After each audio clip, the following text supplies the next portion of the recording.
Hello friends, स्वागत है आपका हमारे channel learning ocean IAS academy में।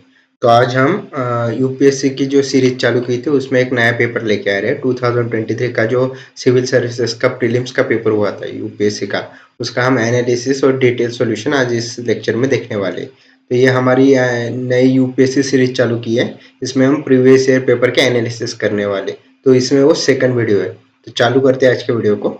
वीडियो को चालू करने से पहले एक विनती थी, अगर आप इस चैनल पर नए हैं तो प्लीज़ लाइक, शेयर और सब्सक्राइब करना ना भूलें चैनल को, और ये वीडियो ज़्यादा से ज़्यादा अपने दोस्तों तक पहुँचाइए जिनको इनकी ज़रूरत है। ओके, तो चालू करते हैं आज के वीडियो को। ये 2023 का प्रीलिम्स का पेपर है।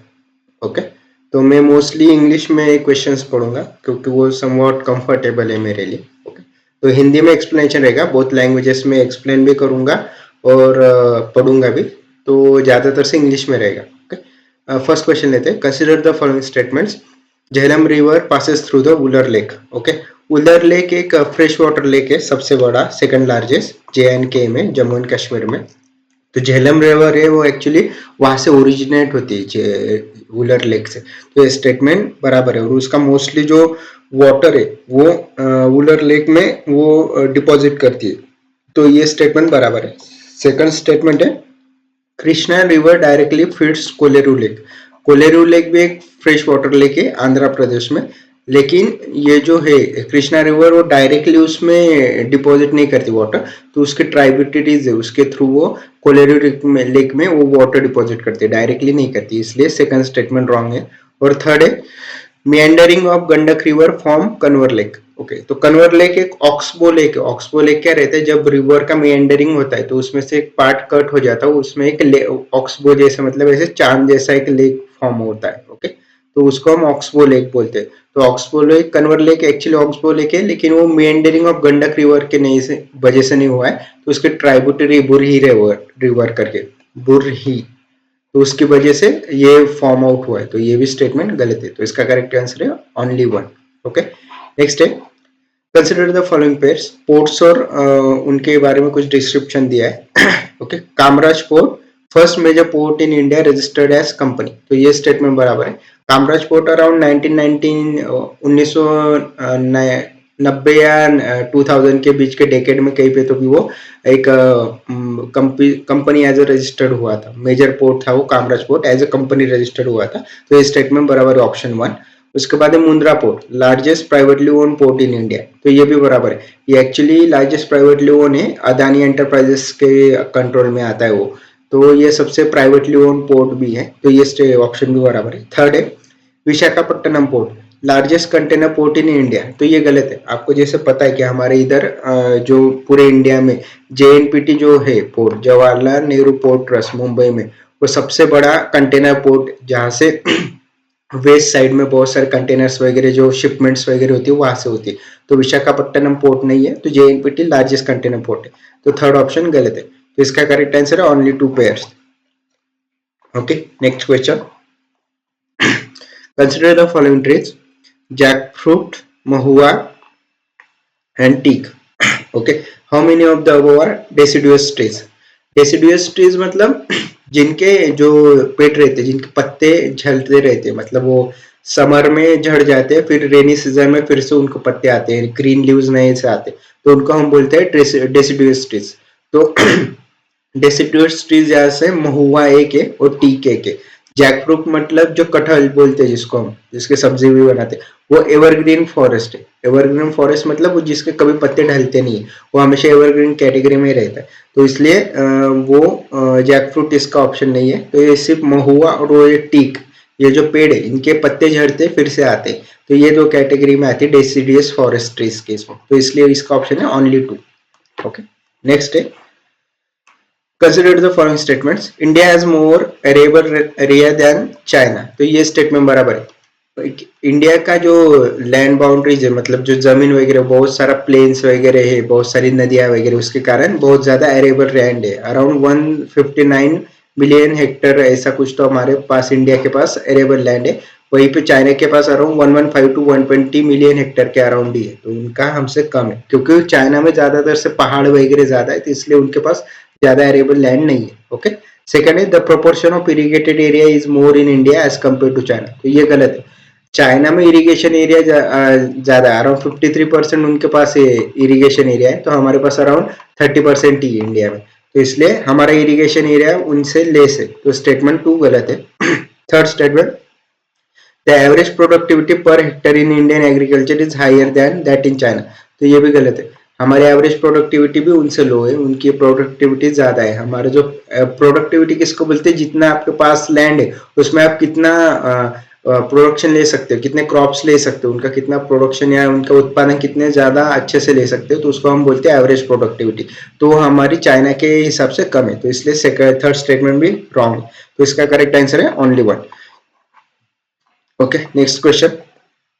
Which one of the following is the best example of repeated falls in sea level giving rise to present day extensive marshland? Okay, तो एक्सटेंसिव मार्शलैंड मतलब जहाँ पे समुंदर का पानी वगैरह रहता है, जहाँ पे ज्यादातर से मार्शलैंड मतलब जहाँ पे रिवर और समुंदर का पानी ऐसे एक दूसरे के साथ मिलते हैं, एस्चुरी भी जिसको बोलते हैं, और मार्शलैंड मतलब समुंदर के साथ साथ जो खारा पानी रहता है, मतलब जहाँ पे नमक की ज्यादा से ज्यादा उत्पादन होता है, नमक जहाँ से निकालते हैं, तो उसको हम मार्शलैंड बोलते हैं। तो मार्शलैंड था वो रन ऑफ कच्छ से, एक्चुअली 5000 ईयर एगो पहले से ही वो इस कैटेगरी में आ गया, मतलब वहां पे बारिश कम होती है उसके कारण और इवापोरेशन ज्यादा होने के कारण वहां पे मार्शलैंड फॉर्म हुआ है, और वहां पे ज्यादा से ज्यादा जो सॉल्ट रहता है मतलब नमक, उस वहां से निकालते हैं, वहां पे प्रोडक्शन ज्यादा होता है, तो इसका करेक्ट आंसर है रन ऑफ कच्छ। नेक्स्ट है, ilmenite and rutile abundantly available in certain coastal tracts of India are resources of which one of the following? Okay, ilmenite and rutile ये किस एलिमेंट के एक क्या बोलते हैं उसको, ओर से ऐसा पूछा है उन्होंने, एक्चुअली एबंडेंटली कहाँ पे फाउंड आउट होते, तो ये इल्मेनाइट और रूटाइल है टिटेनियम के ओर से। ओके, टिटेनियम के ओर से, वहां से टिटेनियम जनरेट होता है। आयन का मैग्नेटाइट और फेराइट वगैरह है, तो इसलिए ये गलत था। ओके, कॉपर का चार को पाइलाइट करके एक है, तो वो भी गलत था।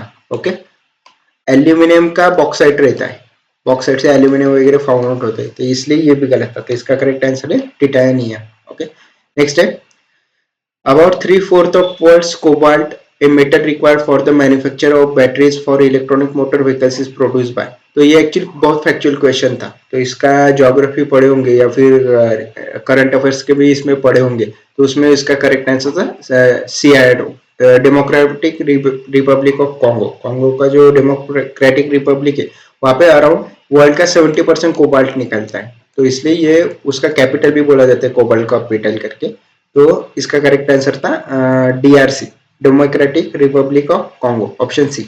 Okay, next question, which one of the following is part of the Congo basin, तो अफ्रीका के इस पे बहुत सारे क्वेश्चन आए थे इस बार, मतलब 2023 में, तो कॉन्गो बेसिन एक्चुअली पार्ट है अफ्रीका के इस रीजन का, और उसमें आता है कॉन्गो बेसिन में कैमरून, कैमरून में डीआरसी आता है, डेमोक्रेटिक रिपब्लिक ऑफ कॉन्गो, फिर रिपब्लिक ऑफ कॉन्गो भी आता है, कैमरून आता है, फिर उसके बाद अदर कंट्रीज है वो भी उसमें आते हैं, तो कॉन्गो बेसिन, ये थोड़ा सा फैक्चुअल क्वेश्चन था, अगर आपका मैप अच्छा है, आपको पता है तो ये अटेम्प्ट करो, otherwise leave it such questions. Okay, next है, consider the following statement, Amarkantak hills are the confluence of the Vindhya and Sahyadri ranges, तो ये गलत है। अमरकंटक हिल्स एक्चुअली राजस्थान वगैरह उस साइड में, तो वो वहां पे अमरकंटक हिल्स वगैरह है, तो वो विंध्या का रेंज तो आता है, लेकिन उसके साथ साथ सातपुड़ा का रेंज आता है, ना कि सह्याद्री का। सह्याद्री कोकण रीजन में ऐसे आता है, तो सातपुड़ा ऊपर रह जाता है, तो इसलिए विंध्या और सातपुड़ा के कॉन्फ्लुएंस पे अमरकंटक हिल्स है, ना कि सह्याद्री के इसमें, तो इसलिए ऑप्शन 1 गलत है। सेकंड है, Biligirirangan hills constitute the eastern most part of the Satpura range, तो ये भी गलत है। बिलीरंगन हिल्स एक्चुअली है कर्नाटक आंध्रा साइड में, और सातपुड़ा वगैरह ऊपर आता है, तो इसलिए ये ईस्टर्न मोस्ट कैसे पार्ट होगा, मतलब सातपुड़ा ऊपर है नीचे, तो ये गलत था स्टेटमेंट। थर्ड है, Seshachalam hills constitute the southern most part of the western Ghat, तो ये स्टेटमेंट भी गलत है। शेषाचलम हिल्स वगैरह ये आंध्रा वगैरह साइड में आता है, वेस्टर्न घाट हमारा कैसे केरला, तमिलनाडु, महाराष्ट्र वगैरह ऐसे ऐसे होके जाता है, कर्नाटका वगैरह, तो ये एक्चुअली इधर आता है वेस्टर्न घाट, और शेषाचलम हिल्स यहाँ पे आता है, तो इसलिए ये इसका कुछ ज्यादा कॉन्टेक्ट नहीं आता, तो ये भी स्टेटमेंट गलत था। ओके, तो इसलिए इसका करेक्ट ऑप्शन था none of the above, 9th का डी। नेक्स्ट है, with reference to the India's project on connectivity, consider the following statements. East west corridor under golden corridor project connect the Dibrugarh and Surat. तो ये गलत है, पोरबंदर से चालू होता है और वहां पे आगे जाके आसाम के इसमें साइड में वो कनेक्ट होता है, तो सूरत नहीं था उसका। Second, trilateral highway connects more in Manipur and Chiang Mai in Thailand and via Myanmar. तो ये भी गलत था। उसका माई थाई करके एक ऐसा एक सिटी है थाईलैंड में, उसके साथ कनेक्ट करता है और म्यांमार के साथ करता है। मोरे नहीं रहता, मणिपुर से चालू होता है लेकिन अलग अलग सिटीज को कनेक्ट करता है, इसलिए सेकंड स्टेटमेंट भी गलत था। ये मोस्टली फैक्चुअल था, अगर पता है तो ये अटेम्प्ट करो, otherwise leave it. Okay. Third है Bangladesh China India Myanmar economic corridor connects Varanasi in Uttar Pradesh with Kunming in China.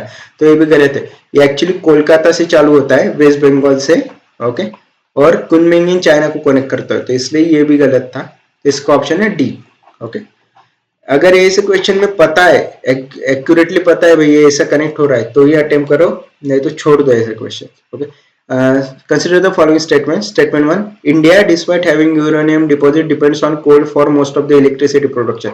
तो ये बराबर है, एक्चुअली केरला के साइड में यूरेनियम की भी हमारे पास इतने डिपॉजिट नहीं है, लेकिन है हमारे पास जादूगोड़ा वगैरह झारखंड साइड में, वहां पे यूरेनियम वगैरह मिलता है। और केरला साइड में जो मोनोजाइट सैंड है, वहां से थोरियम वगैरह हमें निकालते हैं, जिसको प्रोसेसिंग करके हम उसको कन्वर्ट कर सकते हैं यूरेनियम में एनरिच में।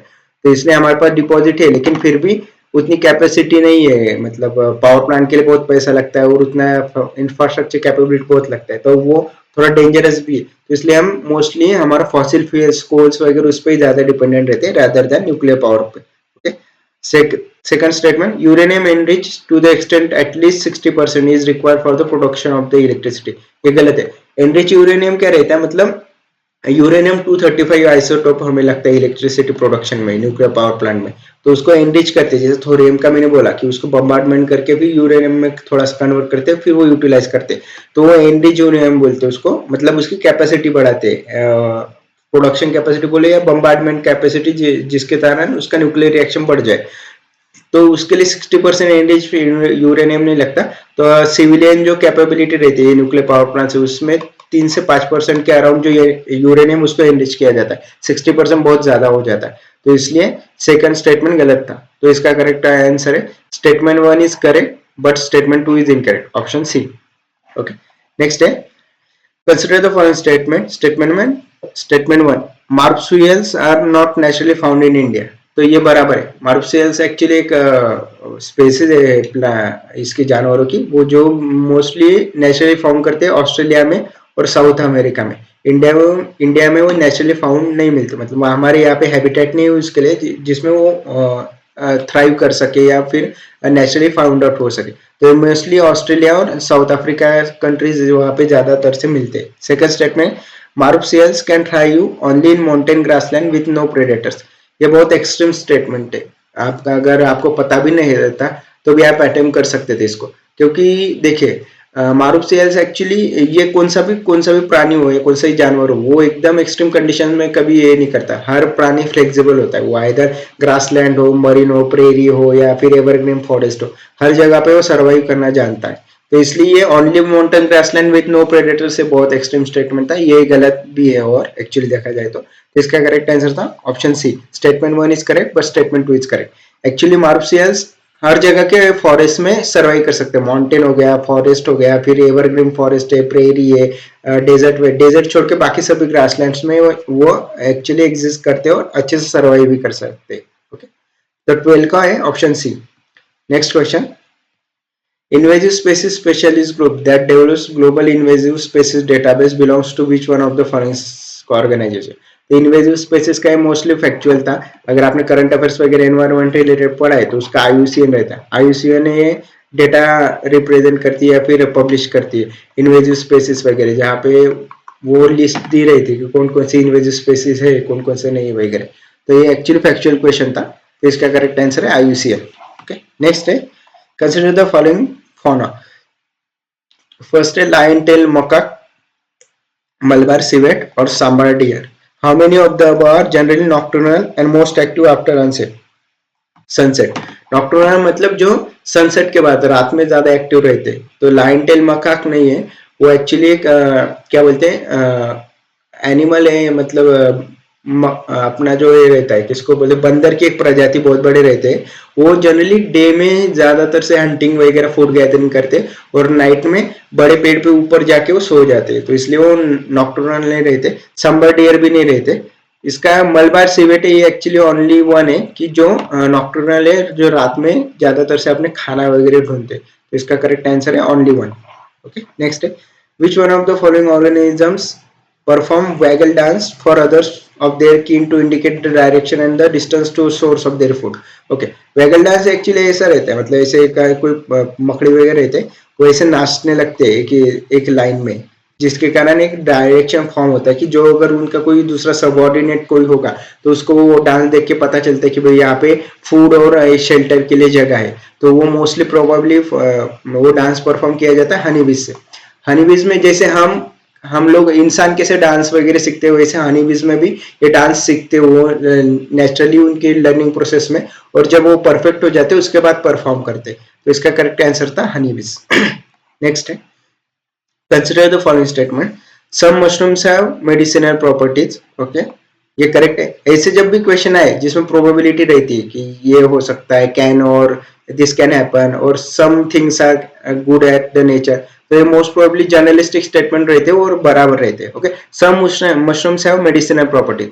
अभी मशरूम्स की इतनी वैरायटी, उसमें से कुछ मशरूम्स ऐसे भी होंगे जिनकी मेडिसिनल प्रॉपर्टीज रहती है और वो है भी, तो इसलिए ये करेक्ट स्टेटमेंट है। Second statement, some mushrooms have psychoactive properties, तो ये भी बराबर है। इसको हालुसिनेशन एजेंट्स भी बोलते हैं। मेक्सिको वगैरह साइड में, यूएसए साइड में वैसे मशरूम्स उगाए जाते हैं जिसके हेलुसिनेजेंस, ऐसे मतलब जो दिमाग को भ्रमित करने वाली जो दवाई रहती है वैसे बनाते हैं वो, एक्चुअली हेलोजेंस बोलते हैं, हेलुसिनेशन एजेंट्स बोलते हैं, जिससे थोड़ा सा भ्रम की जैसे स्थिति पैदा होती है, तो वो मोस्टली मेडिसिनल प्रॉपर्टीज के लिए यूटिलाइज किए जाते हैं यूएसए मेक्सिको साइड में, तो ये भी बराबर है।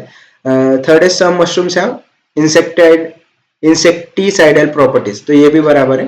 और लास्ट है, सम मशरूम्स है बायोल्यूमिनेसेंट प्रॉपर्टीज। बायोल्यूमिनेसेंट मतलब जो रात के इसमें खुद से चमकते हैं, जिसको रात में कीड़े चमकते हैं ना, कुछ जुगनू बोलते हैं जिसको, उस टाइप के भी कुछ कुछ मशरूम रहते हैं जो रात को चमकते हैं, तो उसमें बायोल्यूमिनेसेंट प्रॉपर्टीज जिसमें है, तो ये चारों भी स्टेटमेंट बराबर था। 16 का सी, सॉरी 16 का 4, all of the 4 are correct. Okay, उसके बाद consider the following statement regarding the Indian squirrel, they build nest by making burrows in the ground, ये बराबर है।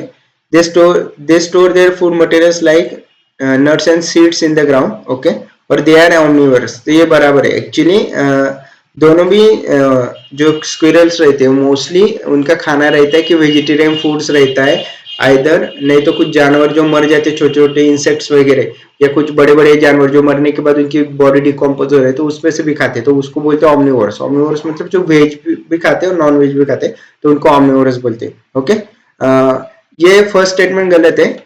एक्चुअली वो बोरो मतलब पेड़ के अंदर ये नहीं बनाते, क्या बोलते हैं इसका, नेस्ट वगैरह नहीं बनाते, कैसा खड्डा खोद के वगैरह नहीं बनता है, तो उनका वो एक्चुअली खुद से ही बनाते हैं, नेस्ट वगैरह टाइप रहता है थोड़ा जमीन में करके, वो उसमें ये करते। ओके, झाड़ पे वगैरह भी करते, depends on how the squirrel is, अगर ज्यादा ग्रास लैंड वगैरह होगा तो झाड़ पे बनाती, नहीं तो कहीं पे जंगल वगैरह में बनाती। ओके, और लास्ट है, they store their food materials like nuts and seeds in the ground, तो ये बराबर है। कभी खड्डा वगैरह होते, वो कौन सा आइस एज वगैरह आपने मूवी देखा होगा, तो उसमें वो कैसे वो जो स्क्वेरल रहता है वो जमीन में उसका फूड छुपाने की कोशिश करता है, वो इसलिए करता है कि अगर कहीं क्राइसिस का टाइम आएगा तो उस टाइम पे वो निकाल के खा सके, तो इसलिए इंडियन स्क्वेरल भी वैसे ही करता है, तो उसका है option 2, only 2 are. Okay, next question, consider the following statement, some microorganisms can grow in environments with temperature above the boiling point of water, तो ये बराबर है। कुछ कुछ माइक्रो ऑर्गेनिजम्स ऐसे रहते हैं जिनको बहुत हाई टेम्परेचर की जरूरत रहती है, उसमें थ्राइव भी करते हो, अच्छे से जी पाते हैं। ओके,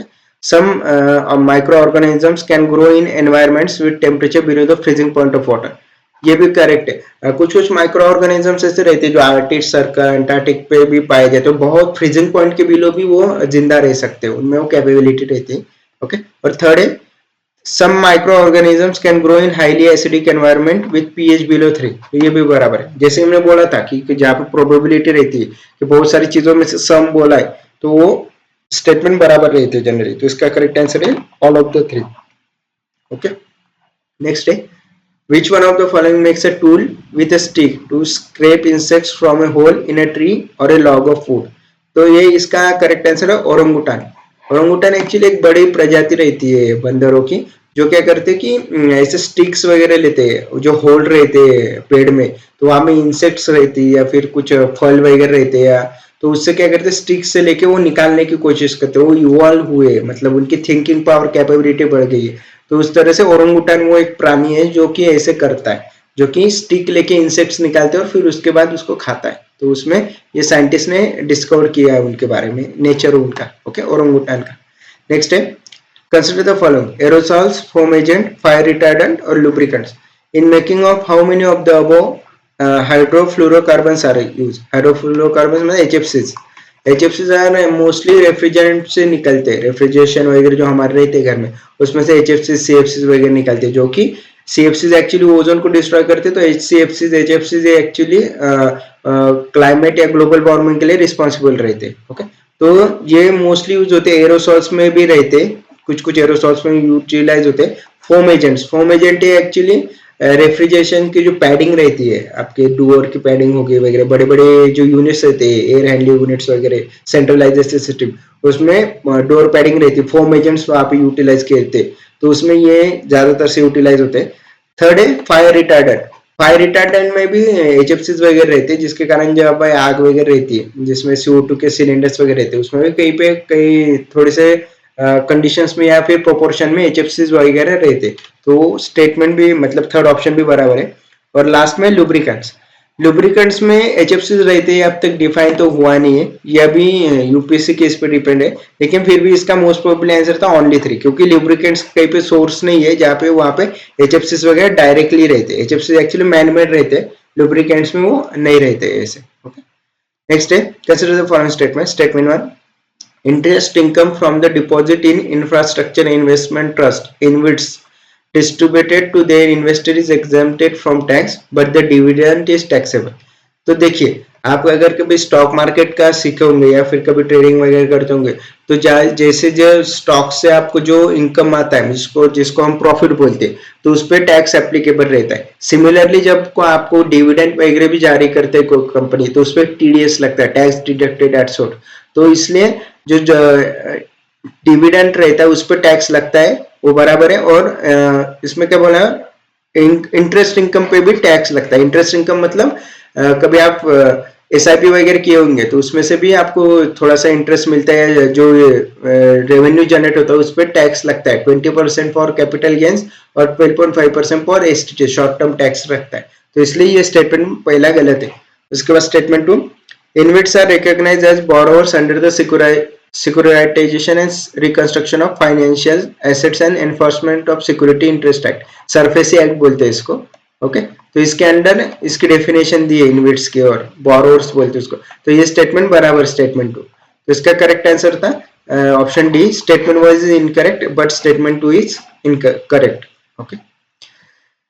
22 का है, consider the following statement. Statement 1, in the post-pandemic recent past, many central banks worldwide had carried out interest rate hikes। तो ये बराबर है, ओके। और सेकंड स्टेटमेंट है, central banks generally assume that they have the ability to counteract the rising consumer prices via monetary policy means। तो ये भी statement बराबर है। कैसे रहता है, RBI, जैसे कि हमारे देश की, इंडिया की सेंट्रलाइज बैंकिंग सिस्टम में RBI जिसको कंट्रोल करती है, तो RBI मॉनेटरी पॉलिसी के अंडर रेपो रेट और रिवर्स रेपो रेट जारी करते रहते हैं हर 3-4 महीने बाद।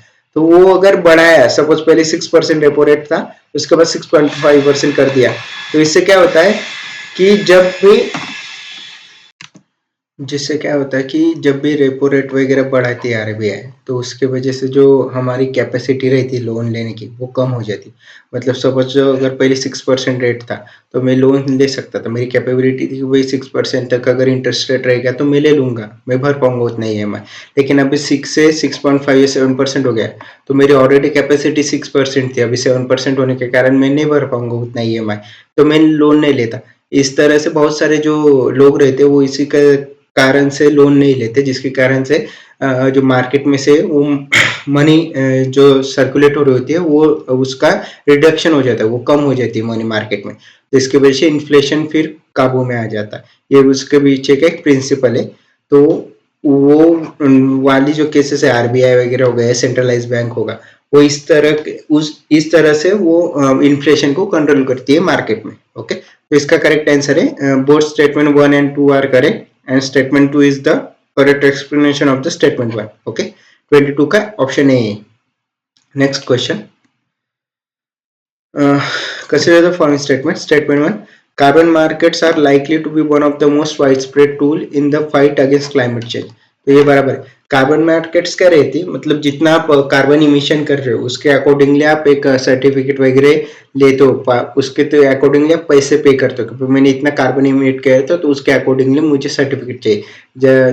तो वो कार्बन मार्केट में से जो बड़ी बड़ी इंडस्ट्रीज वगैरह वो परचेस करती है ताकि उनके आगे में जो पोल्यूशन के जो नॉर्म्स वगैरह वो उसको थोड़ा सा यूटिलाइज कर पाए, मतलब ज्यादा इमिशन कर पाए, इसकी वजह से वो ये सर्टिफिकेट लेते। ओके, जैसे कि अभी चाइना वगैरह सबसे ज्यादा इमिट करता है कार्बन, लेकिन अफ्रीकन कंट्रीज वगैरह वहाँ पे इंडस्ट्रीज ज्यादा नहीं है लेकिन वहाँ पे रेन फॉरेस्ट ज्यादा है तो वो कम एक्चुअली इमिट करते हैं कार्बन। तो चाइना क्या करेगा, इन लोगों को पैसे देगा, मतलब ये कम कर रहे थे ये ज्यादा कर रहे थे तो दोनों का इक्विवेलेंट करके वो एवरेज आउट करते हैं, मतलब इमिशन कम होगा ऐसा करके, मतलब अगर ये सपोज 20 कर देते ये 10 करते थे तो दोनों का मिला के ये 15 ही कर रहे हैं, ऐसा एवरेज आउट करके। तो इसकी वजह से क्या होता है, जो कम कर रहे हैं उसको पैसे देकर उनका इमिशन जो राइट्स रहते हैं वो खरीद लेते हैं। ओके, उसको बोलते हैं कार्बन मार्केट।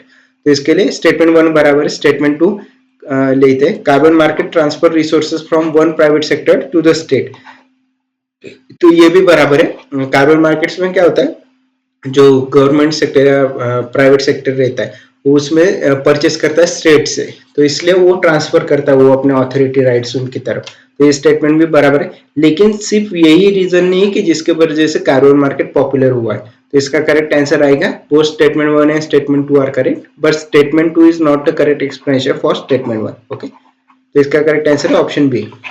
नेक्स्ट है, which one of the following activities of the Reserve Bank of India is considered to be the part of sterilization? Sterilization मतलब क्या रहता है, जो एक्सेसिव मनी रहती है मार्केट में उसको वो सक आउट कर लेती है। आरबीआई रेपो, जैसे मैंने रेपो रेट वगैरह बढ़ाने के कारण वो मनी उनके अंदर मतलब ज्यादा सर्कुलेट नहीं हो पाती, उसको बोलते हैं सकिंग आउट ऑफ मनी, उसको बोलते स्टरलाइजेशन भी बोलते हैं उस केस में।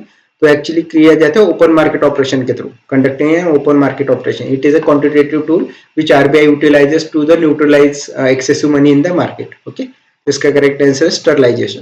ओके, नेक्स्ट है, consider the following markets, government bond market, call money market, treasury bill market और stock market. How many of the above are included in the capital markets? Okay, capital markets are the long term markets रहते हैं जिनमें एक साल से ज्यादा जिनमें भाई ट्रेडिंग वगैरह होता है या कुछ होता है तो उसको बोलते हैं कैपिटल मार्केट। तो कॉल मनी मार्केट नहीं रहता, call money market actually short term के लिए रहता है, जो 365 डेज से कम रहता है, 364 डेज अप टू रहता है। तो शॉर्ट टर्म के लिए जो बैंकिंग इंस्टीट्यूशंस रहते हैं उनके 15 दिन की 30 दिन के जो मनी सप्लाई मिसमैनेजमेंट होता है डिमांड एंड सप्लाई में, उसके लिए वो लोन बोरो करते हैं, तो कॉल मनी उसमें नहीं आता कैपिटल मार्केट में। सेकंड है ट्रेजरी बिल मार्केट, तो ये भी नहीं आता। टी बिल मार्केट सारे एक्चुअली ट्रेजरी बिल्स अलग अलग डिनोमिनेशन रहते हैं, 165 डेज 340 डेज वगैरह ऐसा, लेकिन वो बिलो 1 ईयर के इसमें रहते हैं तो इसलिए वो भी कैपिटल मार्केट्स में नहीं आते। स्टॉक मार्केट एक रहता है और एक गवर्नमेंट बॉन्ड मार्केट एक रहता है, ये दोनों भी रहते हैं जो कि इसमें आते कैपिटल मार्केट्स में। ओके, नेक्स्ट है, which one of the following best describes the concept of small farmer large field? Okay, तो इसका करेक्ट आंसर ऑप्शन बी। उसमें क्या रहता है, many marginal farmers in an area organise themselves into groups and synchronise and harmonise selected agriculture operation. मतलब क्या होता है, जो छोटे छोटे किसान रहते हैं जिनके पास जमीन बहुत कम है, वो ज्यादा से ज्यादा लागत नहीं ले पाते, तो वो क्या करते हैं, विलेज में ऐसे बहुत सारे किसान से जो स्मॉल मार्जिनल फार्मर्स रहते हैं तो वो उसका खुद का निगोशिएशन नहीं कर पाते किसी भी व्यापारी से वगैरह, तो क्या करते हैं खुद कलेक्टिव फार्मिंग भी बोलते हैं उसको। वो एक साथ आते हैं, गांव के गांव पूरा एक आता है, वो पूरे जमीन को ये करता है, एक कलेक्टिव फार्मिंग करता है कि जो भी उनका कोई पौधा या पेड़ या कोई फसल होगी वो डिसाइड करते, वो लेते और वो कलेक्टिव फिर बेचते, उसमें से हर एक का फिर उसके अकॉर्डिंगली हिस्सा भी जनरेट होता है। तो इससे क्या होता है, उनका बार्गेनिंग पावर बढ़ जाता है। तो ये एक्चुअली रिसेंट टर्म में एक डेवलप हुई टर्म है स्मॉल फार्मर लार्ज फील्ड करके। ओके, तो इसका करेक्ट है ऑप्शन बी आंसर 26 का। नेक्स्ट है, consider the following statement, the government of India provides minimum support price for Niger seats, तो ये बराबर है। नाइजर सीड्स रहते हैं जिनके लिए एमएसपी वगैरह डिफाइन किया जाता है गवर्नमेंट की तरफ से। ओके, सेकंड है niger is a cultivated as a kharif crop, तो ये भी बराबर है, खरीफ सीजन में उसको लिया जाता है। ओके, और थर्ड है some tribal people in India use niger seed oil for cooking, तो ये भी स्टेटमेंट बराबर है। जो ट्राइबल पीपल है वो एक्चुअली उनके डे टू डे लाइफ में इसको इस्तेमाल करते हैं, कुकिंग ऑयल वगैरह उससे निकलता है, ऑयल निकालते हैं जो कि कुकिंग के पर्पज से वो इस्तेमाल करते हैं डे टू डे लाइफ में, तो ये भी स्टेटमेंट बराबर है। तो इसका 27 का ऑप्शन है all of the three, C. Okay, next है consider the investment in the following asset, brand recognition, inventory, intellectual property, और फोर्थ है मेलिंग लिस्ट ऑफ क्लाइंट्स।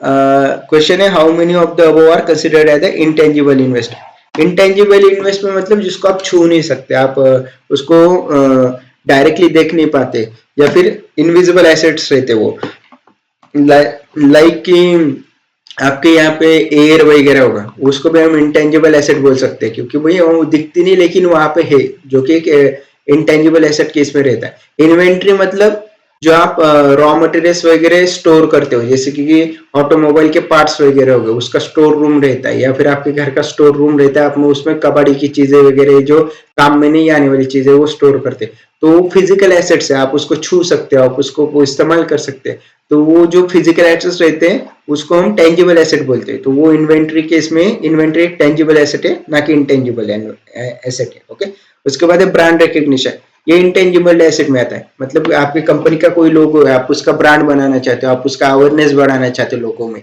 जैसे कि मेरा ब्रांड है लर्निंग ओशन आईएएस एकेडमी, मैं उसका ब्रांड बनाना चाहता हूँ, तो उसके लिए मुझे फिर मार्केटिंग वगैरह करना पड़ता है, जो कि मुझे पता है मेरा ब्रांड है, लेकिन वो इंटेंजिबल है, उसको छू नहीं सकते मैं डायरेक्टली, मतलब देख नहीं सकता, या फिर सिर्फ नाम से ही पता चलता है वो, तो उसको हम बोलते हैं इंटेंजिबल एसेट। थर्ड है इंटेलेक्चुअल प्रॉपर्टी, तो ये भी एक इंटेंजिबल एसेट की कैटेगरी में आता है। इंटेलेक्चुअल प्रॉपर्टी राइट्स वगैरह रहते हैं, जो कि चीजें रहते हैं जिनमें राइट्स एग्जर्ट किया जाता है, कि जैसे हल्दी वगैरह होगी, टर्मरिक होगी, या फिर आसाम की टी होगी, वो एक्चुअली वो फिजिकल एसेट है, लेकिन उस पर जो राइट्स एग्जर्ट किए जाते हैं वो इंटेंजिबल रहते हैं, वो राइट्स को हम देख नहीं पाते, लेकिन वो वहां पे एग्जिस्ट करते हैं, तो इसलिए इंटेलेक्चुअल प्रॉपर्टी भी इंटेंजिबल एसेट में आता है। और फोर्थ है mailing list of clients. Mailing list of clients actually आप मेल पे भेजते हो, लेकिन आप उसको छू नहीं सकते, मतलब एक्चुअली वो आप देख सकते हो लेकिन उसको छू नहीं सकते, आप उसका कुछ एक क्या बोलते हैं, एक इंटेंजिबल लिस्ट में आता है वो, मतलब वो एक डायरेक्टली आप उसको फिजिकली वहां पे प्रेजेंस नहीं रहता, वो डिजिटल वगैरह रहता है, तो इसकी वजह से वो भी एक इंटेंजिबल एसेट में आता है। तो इसका करेक्ट आंसर है all of the three, only three, sorry, option C. Next है consider the following demographic performance, forest and ecology, governance reforms, stable government, tax and fiscal efforts. Okay, for the horizontal tax devolution the 15th finance commission used how many of the above as a criteria other than population area and income distance. Okay, तो 15 finance commission का उन्होंने कुछ parameters दिए थे, जिसके accordingly उन्होंने tax structure दिया था, उसके अकॉर्डिंगली परसेंटेज वाइज उन्होंने पर हर एक चीज को वेटेज दिया था, तो उसमें डेमोग्राफिक परफॉर्मेंस को दिया था, उसके बाद फॉरेस्ट एंड इकोलॉजी को वहां पे था वो पैरामीटर, गवर्नेंस रिफॉर्म्स नहीं था, स्टेबल गवर्नमेंट में भी नहीं था, टैक्स एंड फिस्कल एफर्ट्स को भी लास्ट में कुछ तो 5% टू 2.5% ऐसा कुछ तो दिया था उन्होंने, तो ये भी उसमें कंसिडर हुआ था। तो सिर्फ ये तीन ही पैरामीटर थे, बाकी के दो नहीं थे, तो 29 का है B option, only 3। Okay, next question, consider the following infrastructure sectors: affordable housing, mass rapid transport, healthcare, and renewable energy. On how many of the above does UNOPS Sustainable Investment in Infrastructure and Innovations Initiative focus for its investment? Okay, तो S3I initiative भी बोलते हैं इसको, तो इसके initiative में actually मतलब था कि रिन्यूएबल एनर्जी वगैरह या फिर ज्यादा से ज्यादा सर्विसेज प्रोवाइड करना जो डेवलपिंग कंट्रीज है उनके लिए, तो उसमें था अफोर्डेबल हाउसिंग प्रोवाइड कराना था, हेल्थ केयर भी प्रोवाइड कराना था, और रिन्यूएबल एनर्जी जैसे सोलर हो गया, विंड हो गया, तो उसके अकॉर्डिंगली उनको एक टेक्निक्स देना या फिर टेक्नोलॉजी का ट्रांसपोर्टेशन या ट्रांसफर जो होता है वो प्रोवाइड करना, वो सब था, लेकिन इसमें मास रैपिड ट्रांसपोर्ट नहीं था। ओके, तो 30 का एक्चुअली आंसर है ओनली 3। ओके, नेक्स्ट क्वेश्चन है in essence what does due process of law means? Okay, due process of law actually है अमेरिकन ओरिजिन के कंसेप्ट है। ओके, अमेरिका से लिया गया है, तो इसका एक्चुअली रहता है कि आंसर था the principle of natural justice, जो कि हमने आर्टिकल 21 में इस्तेमाल किया है, राइट टू प्राइवेसी के इसमें।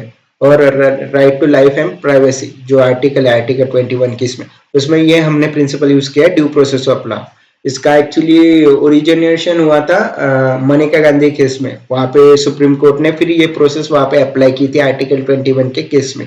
तो इसका करेक्ट आंसर है the principle of natural justice. Okay, और ये जो है प्रोसीजर एस्टेब्लिश बाय लॉ, ये जापान से लिया है हुआ है, जापानीज कॉन्स्टिट्यूशन है, हमने ये प्रोसीजर लिया है या फिर ये टर्म लिया है। Okay, the procedure establish by law. तो इसका करेक्ट आंसर था 31 का A, the principle of natural justice. ये एक्चुअली एनसीईआरटी में वगैरह दिया था 9-10 स्टैंडर्ड के, तो उसमें ये डिटेल में थोड़ा सा दिया हुआ है। ओके, नेक्स्ट है 32। Consider the following statement. Statement 1. In India, prisons are managed by state government with their own rules and regulation for the day-to-day administration of the prison. तो ये बराबर है। एक्चुअली जो प्रिजन का जो सब्जेक्ट है वो स्टेट लिस्ट में आता है। ओके, तो इसलिए स्टेटमेंट 1 करेक्ट है। सेकंड है, in India, prisons are governed by the Prisons Act of 1894, which expressly kept the subject of prisons in the control of provincial governments. तो ये भी स्टेटमेंट बराबर है। जब 1894 में ब्रिटिशर्स का जो राज था ईस्ट इंडिया कंपनी का, तब उन्होंने ये रूल्स वगैरह बनाए थे, तब से ये इम्प्लीमेंट भी हो रही है, और उस टाइम भी ये एक्चुअली प्रोविंशियल गवर्नमेंट के इसमें केसेस में आता था। तो ये अभी उसके बाद 1947 के बाद स्टेट लिस्ट में आ गए, तो इसलिए ये दोनों भी स्टेटमेंट करेक्ट है, और स्टेटमेंट 2 स्टेटमेंट 1 को डिफाइन करता है, इसलिए ऑप्शन ए करेक्ट है इसका 32 का। ओके, नेक्स्ट है 33। Which one of the following statement best reflect the chief purpose of the constitution of a country? Okay, it determines the objective for the making of necessary laws. नहीं, it enables the creation of political offices and government. वो create करता है, लेकिन वो basic purpose है, chief purpose नहीं है constitution का। Okay, see, it defines the limits the powers of government. तो ये बराबर है। कोई भी कॉन्स्टिट्यूशन हमने क्यों लिखा गया था, रिटर्न कॉन्स्टिट्यूशन हमने इसलिए लिखा था कि जिसकी वजह से हमारे डेमोक्रेटिक स्ट्रक्चर जो है कंट्री का वो सेफ रहे, और जो गवर्नमेंट रहेगी, अगर वो एब्सोल्यूट गवर्नमेंट रहेगी पावर में या उनको मेजोरिटी रहेगी, तो कितना भी उनके पास एब्सोल्यूट मेजोरिटी भी हो, फिर भी वो कॉन्स्टिट्यूशन के ये बाहर ना जा सके, वो एक पर्टिकुलर लिमिट में ही उसका काम करे। तो इसकी वजह से हमने कॉन्स्टिट्यूशन वगैरह ड्राफ्ट किया था, जो हमारे कॉन्स्टिट्यूशन मेकर्स थे उन्होंने भी उसी तरह से उसको ड्राफ्ट किया है। तो इसका मेजर पर्पस था कि to limit the powers of a government constitution का। ओके, नेक्स्ट क्वेश्चन लेंगे 34। In India, which one of the following constitutional amendments was widely believed to be enacted to overcome the judicial interpretations of the fundamental right? Okay, तो इसका correct answer था first amendment.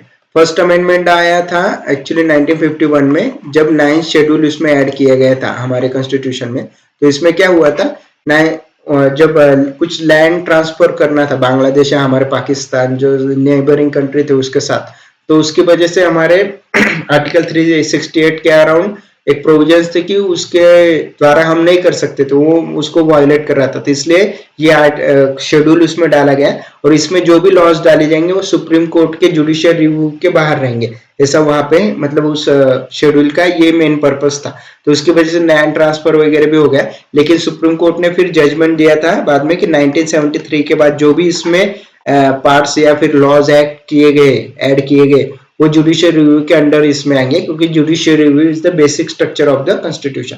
तो उसके बाद से जो भी इसमें एडिशन हुए 9th शेड्यूल में, वो सब जुडिशियल रिव्यू के लिए ओपन थे। ओके, तो 34 का आंसर है first amendment. Next,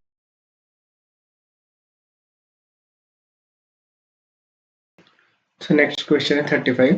Consider the following organization bodies in India: National Commission for Backward Classes, National Human Rights Commission, National Law Commission, and fourth is National Consumer Disputes Redressal Commission।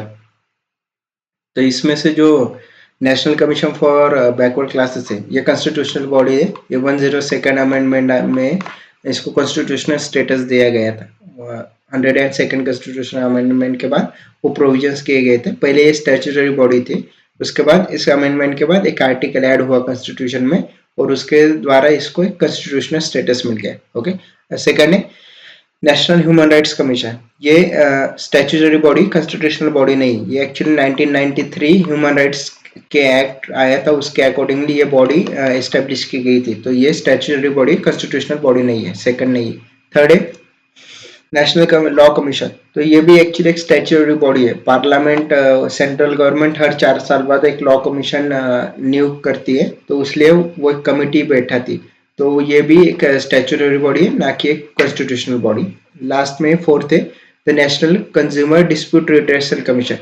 तो ये भी actually एक statutory body, ये actually consumer redressal act से आई थी, जिसका main purpose ये था कि जो कंज्यूमर रिड्रेसेस रहते, जो ग्रीवेंसेस वगैरह उनकी कंप्लेंट्स रहती, उसके अगेंस्ट में कंप्लेंट एक्शंस ली जाए, उसके लिए एक बॉडी बनाई गई थी। तो ये भी एक स्टैट्यूटरी बॉडी थी। तो इसका करेक्ट आंसर है ओनली वन, सिर्फ first body is constitutional body. Okay, next question लेंगे 36। Consider the following statement. If the election of the President of India is declared void by the Supreme Court of India, all the acts done by him/her in the performance of duties of his/her office of President before the date of decision become invalid. तो ये statement गलत है। जब भी president का election किसी supreme court ने void भी किया होगा, मतलब वो इसको खारिज कर दिया होगा सुप्रीम कोर्ट ने, स्टिल जो भी उन्होंने कोई उनके पर्सनल इसमें एक्ट्स या फिर डिसीजंस लिए होंगे, कोई पब्लिकेशन या फिर कुछ डिसीजंस या फिर जिसको लॉज वगैरह उन्होंने पास किए होंगे, वो वॉइड नहीं होते, वो स्टेज इन फोर्स, मतलब वहां पे रहते, वो चलते रहते जब तक कि पार्लियामेंट उसको खारिज ना करते। तो ये स्टेटमेंट, फर्स्ट स्टेटमेंट गलत है। Second statement, election for the post of the President of India can be postponed on the ground that some legislative assemblies have been dissolved and elections are yet to take place. तो actually ये भी statement गलत है।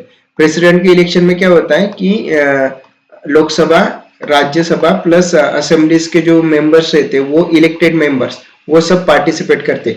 तो जब भी president का election हो रहा है और कोई असेंबली डिसॉल्व हो गई है या फिर उसका इलेक्शन होने बाकी है, तो उसके मेंबर्स फिर पार्टिसिपेट नहीं कर सकते इलेक्शन में, लेकिन प्रेसिडेंट का इलेक्शन होता है। तो ये स्टेटमेंट भी गलत है, second statement. Third statement, when a bill is represented to the President of India, the Constitution prescribes time limit within which he/she has to declare his/her assent. तो ये भी स्टेटमेंट गलत है। प्रेसिडेंट को कोई भी अगर इलेक्शन बिल वगैरह पास किया उनके पास, तो it does not forces him to take a decision within a time bound manner, मतलब जिसको पॉकेट वेटो भी बोलते हैं। तो पॉकेट वेटो में क्या होता है कि भाई प्रेसिडेंट के पास कोई बिल भेजा है, तो उन्होंने कुछ डिसीजन ही नहीं लिया, उनके पास ही पड़ा हुआ है, लेकिन उसके लिए कोई टाइम भी उन्होंने डिफाइन नहीं किया है। तो ये बहुत बार हुआ था, लेकिन प्रेसिडेंट के केस में, मतलब अमेरिकन प्रेसिडेंट के केस में एक उन्होंने टाइम लिमिट दी है, with in I think 7 days और 1 month के अराउंड उनको वो डिसीजन लेना ही पड़ता है। हमारे इसमें वो इंडियन पार्लियामेंट के इसमें वो रिस्ट्रिक्शंस नहीं है, president can take decision on at any time. तो इसलिए इसका करेक्ट, ये भी स्टेटमेंट गलत है, इसका करेक्ट है option D, none. Okay, next question. Okay, 37, with reference to finance bill and money bill in the Indian Parliament, consider the following statements.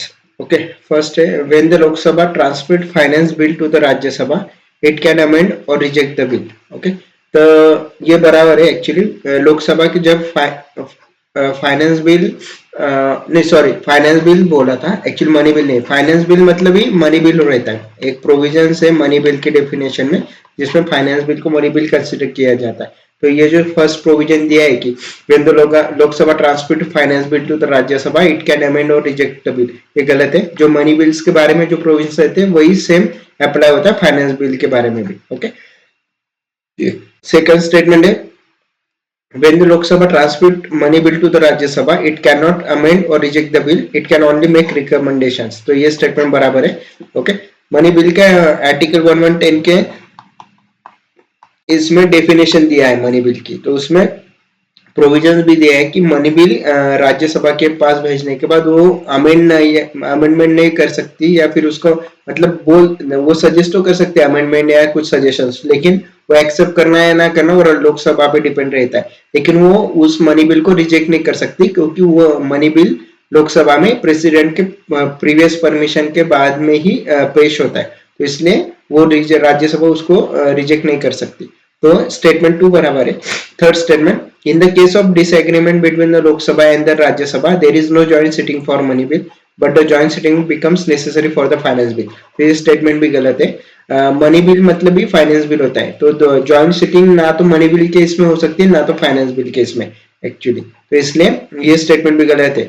108 article के इससे joint sitting of parliament can be conducted by the Lok Sabha जो president रहता है उसका उसके उनके द्वारा किया जाता है। अगर वो एब्सेंट रहेंगे तो डेप्यूटी स्पीकर रहते हैं, और वो एब्सेंट रहेंगे तो राज्यसभा के डेप्यूटी चेयरमैन उनके इसमें होती है। ओके, तो इसलिए स्टेटमेंट 3 भी गलत है, इसका करेक्ट आंसर है only 1। Okay, second statement. Next है consider the following statement. When the central government notifies an area as community reserve, the chief wildlife warden of the state becomes the governing authority of a such forest. तो ये गलत है। Actually state government एक committee बिठाती है और वो committee फिर उस एरिया के लिए डिसीजंस लेती है, ना कि चीफ वाइल्ड लाइफ वार्डन। तो ये स्टेटमेंट गलत है। Second, hunting is not allowed in such area. तो ये गलत है। कुछ कुछ प्राणी रहते जो वर्मिंग कैटेगरी या डेंजरस रहते उनकी हंटिंग कर सकते हैं, तो इसलिए हंटिंग इज नॉट अलाउड, ये सेकंड ऑप्शन भी गलत है। थर्ड है, people of such area are allowed to collect non timber forest produce. तो ये बराबर है। तो क्या होता है इसमें, कम्युनिटी रिजर्व एक डिफरेंट थिंग रहती है, और जो आप ये जो प्रोविजन बोल रहे हैं ये रहते कोर एरिया के बारे में, जिसको प्रोटेक्टेड एरिया बोलते हैं, नेशनल पार्क वगैरह हो गए, तो उस टाइप में ये प्रोविजन अप्लाई होती है, ना कि कम्युनिटी रिजर्व के इसमें। ओके, तो ये थर्ड बराबर है कि people of such area are allowed to do collect non timber forest produce. तो उनको वहां की जो नॉन टिम्बर फॉरेस्ट प्रोड्यूस वगैरह रहते, कुछ चीजें रहती जो नेचर पे डिपेंडेंट रहते वो लोग, तो वहां से वो कलेक्ट कर सकते हैं, उसमें कोई रिस्ट्रिक्शन नहीं रहता। ओके, फोर्थ है, people of such area are allowed traditional agriculture practices. तो ये भी बराबर है। वो कम्युनिटी रिजर्व डिक्लेयर करने के बाद वहां पे जो ट्रेडिशनल प्रैक्टिसेस वगैरह वो कर रहे थे वो कर सकते हैं, लेकिन सिर्फ झूम कल्टीवेशन वगैरह वो नहीं कर सकते। तो इसलिए इसका करेक्ट है ओनली 2। ओके, 38। नेक्स्ट है, with reference to scheduled areas in India, consider following statement. When a state the notification of an area as scheduled area takes place through an order of the president. तो ये बराबर है actually. कोई भी schedule area वगैरह declare करने के लिए प्रेसिडेंट का नोटिफिकेशन जरूरी होता है। ओके, सेकंड स्टेटमेंट है, the largest administrative unit forming the schedule area is the district and the lowest is the cluster of village in the block. तो ये भी बराबर है। विलेजेस सबसे लोएस्ट यूनिट रहता है और जो लार्जेस्ट रहता है वो डिस्ट्रिक्ट रहता है। ओके, थर्ड है, the chief minister of the concern states are required to submit annual reports to the union home ministry on the administration of the schedule areas in the state. तो ये गलत है। Chief minister नहीं रहता है, actually वो governor रहता है। गवर्नर को एनुअल रिपोर्ट्स वगैरह सबमिट करने होते हैं। तो ये थर्ड स्टेटमेंट गलत है और इसका है ओनली 2। ओके, नेक्स्ट क्वेश्चन लेंगे। Consider the following statement. Statement 1. The Supreme Court of India has held in some judgment that the reservation policies made under the Article 16(4) of the Constitution of India would be limited by Article 335 for the maintenance of the efficiency of the administration. तो ये बराबर है। तो article 16 sub clause 4 में जो एक mention किया गया है कि रिजर्वेशन वगैरह दिया है, लेकिन वहां पे उन्होंने ये भी बोला है कि कुछ कुछ सिचुएशन ऐसे रहेंगे जहाँ पे इफिशियंसी ऑफ एडमिनिस्ट्रेशन के लिए वो रेस्ट्रिक्ट कर सकते हैं। तो ये स्टेटमेंट बराबर। Okay, second statement, article 335 of the constitution of India defines the term efficiency administration. Okay, तो ये गलत है। इफिशियंसी ऑफ एडमिनिस्ट्रेशन ये टर्म कहीं पे भी पूरे कॉन्स्टिट्यूशन में कहीं पे भी डिफाइन नहीं की गई है। वो एक्चुअली एक्ट्स वगैरह के थ्रू जो उनके लोकल एक्ट्स या फिर किसी पर्टिकुलर मिनिस्ट्री के एक्ट है वहां पे इफिशियंसी के वगैरह डेफिनेशन रह सकती है, लेकिन प्रॉपर कॉन्स्टिट्यूशन में वो कहीं पे भी डिफाइन नहीं की है। तो इसलिए स्टेटमेंट 2 गलत है। तो इसका करेक्ट आंसर है option C, statement 1 is correct but statement 2 is incorrect. Okay, next लेंगे, in which one of the following region was the Dhanyakataka which flourish as a prominent Buddhist center under the Mahasanghika located। तो धन्यकटका नाम का एक महासंघिका का location कहाँ पे located है वो पूछा है। तो ये एक्चुअली आंध्रा में आता है, आंध्र प्रदेश में ये लोकेटेड है। बुद्धिस्ट गौतम बुद्धा वगैरह वहां पे जाके वो उन्हें सरमन वगैरह भी दिया था। और महासंघिका महायान बुद्धिज्म का वो एक बड़ा सेंटर भी है जहाँ पे स्तूपास वगैरह भी है बहुत सारे। तो इसलिए इसका करेक्ट है answer Andhra. Okay, next question है, with reference to ancient India, consider the following statement. The concept of stupa is Buddhist in origin। तो ये गलत है। स्तूपा भी जो कंसेप्ट है वो बहुत पुराने समय से चली आ रही है, जैसे कि ऋग्वेदा में भी था, अथर्ववेदा में उनका मेंशन है, बाकी के जो टेक्स्ट है उसमें भी उनका बहुत सारा मेंशन आता है स्तूपा के कंसेप्ट का। तो ये बुद्धिस्ट ओरिजिन नहीं, ये बहुत पहले से जमाने से चली आई हुई कंसेप्ट है। इसलिए option one statement one is wrong. Okay, next statement है stupa was generally a repository of relics, तो ये बराबर है। मतलब जो स्तूपा के जो थे बांधे हुए, उसमें गौतम बुद्ध जब मरे थे तो उनके बाद में उनके अवशेष वगैरह उनको वहां पे रखा था, उसके बाद उसका कंस्ट्रक्शन हुआ था। तो वहां पे वो एक रिलीजियस प्लेस के तरह वहां पे पूजा करने वगैरह जाते लोग। तो ये स्तूपा का स्टेटमेंट टू भी बराबर था।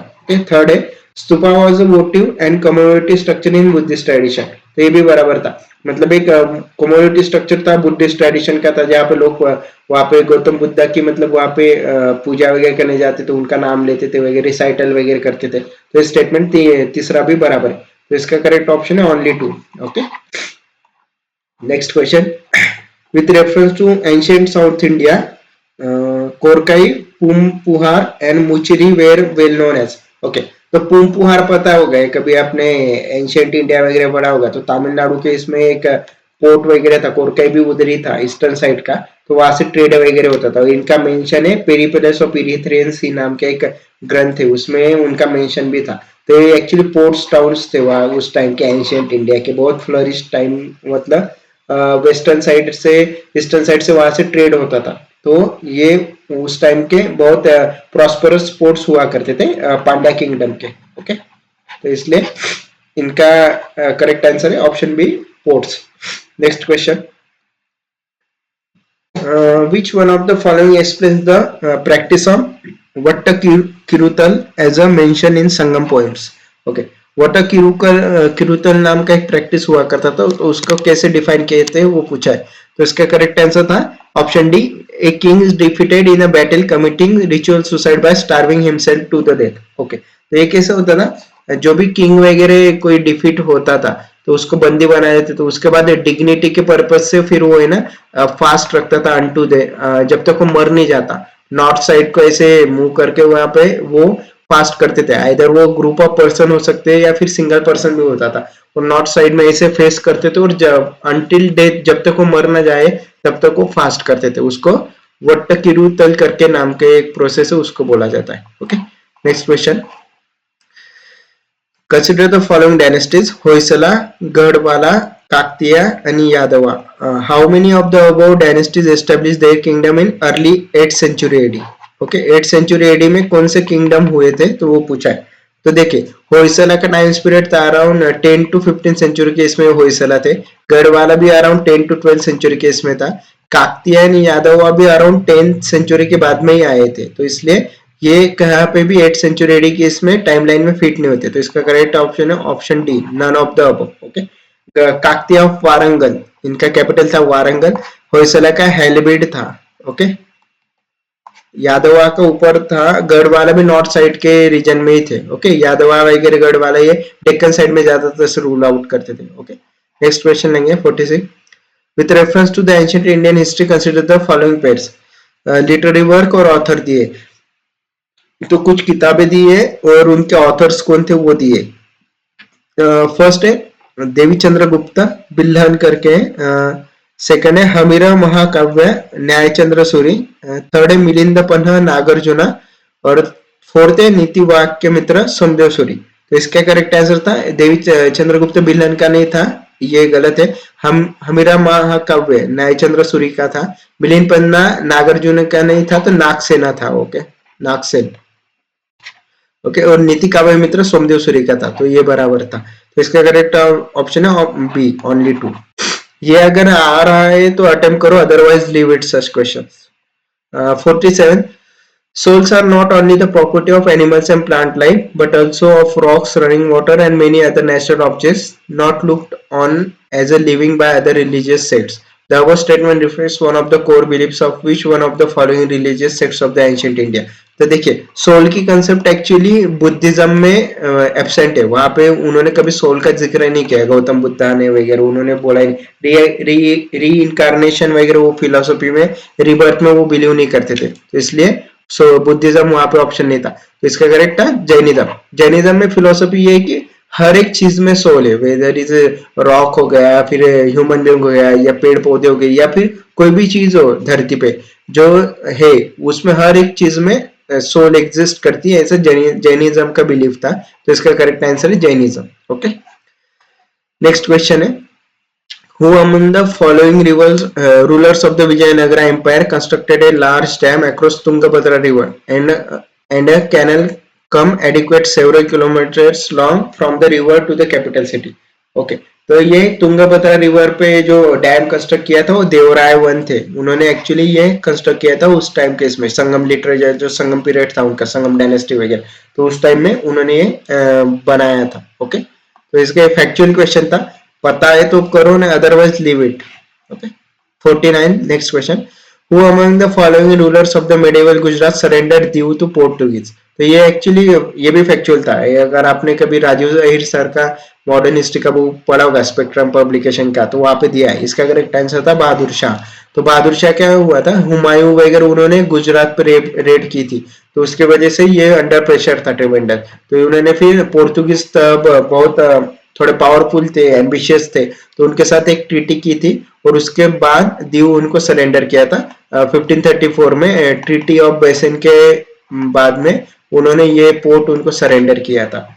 ओके उसके बाद 1539 में उन्होंने फिर दमन भी उनसे ले लिया था पोर्तुगीज ने बहादुर शाह से, तो इसका करेक्ट आंसर है बहादुर शाह। ओके 49 का next question, by which one of the following acts was the Governor General of Bengal designated as the Governor General of India? Okay, GG of Bengal is designated as the governor general of India, ये centralisation के इसमें था और ये most probably last हुआ था charter act of 1833 के, इससे गवर्नर जनरल ऑफ बंगाल को governor general of India declare किया था। सेंट्रलाइज का फाइनल चैप्टर था, मतलब जो सेंट्रलाइज पावर था ब्रिटिश इंडिया कंपनी इस एक्ट के अंदर उसके चरम सीमा पे थी। ओके नेक्स्ट क्वेश्चन लगे, consider the following statement in relation to जननी सुरक्षा योजना, it is a safe motherhood intervention of the state health departments। तो ये गलत है, एक्चुअली ये सेंट्रल इसका है, नेशनल हेल्थ रूरल मिशन के इसमें आता है NHRM के अंडर, तो ये स्टेटमेंट गलत था। Second, its objective is to reduce maternal and neonatal mortality among the poor pregnant women, ये बराबर है। उसके बाद it aims to promote institutional delivery among the poor pregnant women, ये भी बराबर है। और fourth, its objective includes providing public health facilities to sick infants up to 1 year of age, तो ये भी एक्चुअली बराबर है। ओके इसका करेक्ट आंसर था only 3।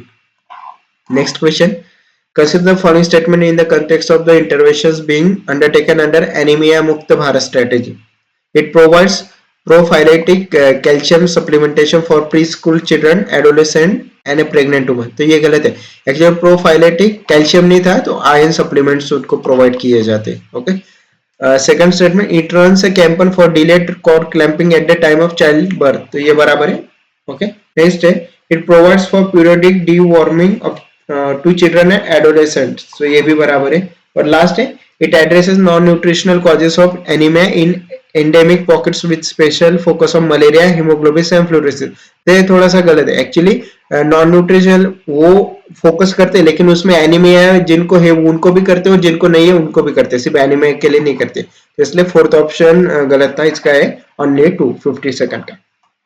नेक्स्ट क्वेश्चन लेंगे, consider the following statement, carbon fibers are used in the manufacture of components used in the automobile and aircraft, तो ये बराबर है। कार्बन फाइबर क्या रहता है कि कार्बन के कंपोनेंट्स है जिसमें carbon as a main components utilise होता है, वो इसलिए यूटिलाइज होता है कि कम जो कार्बन फाइबर्स रहते हैं वो लाइट वेट रहते हैं, उनको ड्यूरेबिलिटी ज्यादा रहती है, स्टिफनेस ज्यादा रहती है, मतलब वो ज्यादा स्ट्रॉन्ग भी रहते हैं मटेरियल के as compare to other materials, तो इसलिए उनको कार्बन फाइबर्स यूटिलाइज किए जाते हैं। और वो यूटिलाइज किस चीज में किए जाते हैं, ऑटोमोबाइल इंडस्ट्री में, एयरक्राफ्ट में वगैरह, उनके मटेरियल में वो ज्यादातर से यूटिलाइज किए जाते हैं। तो statement 1 is correct. Statement 2 is carbon fibre once use can not be recycle, तो ये गलत है।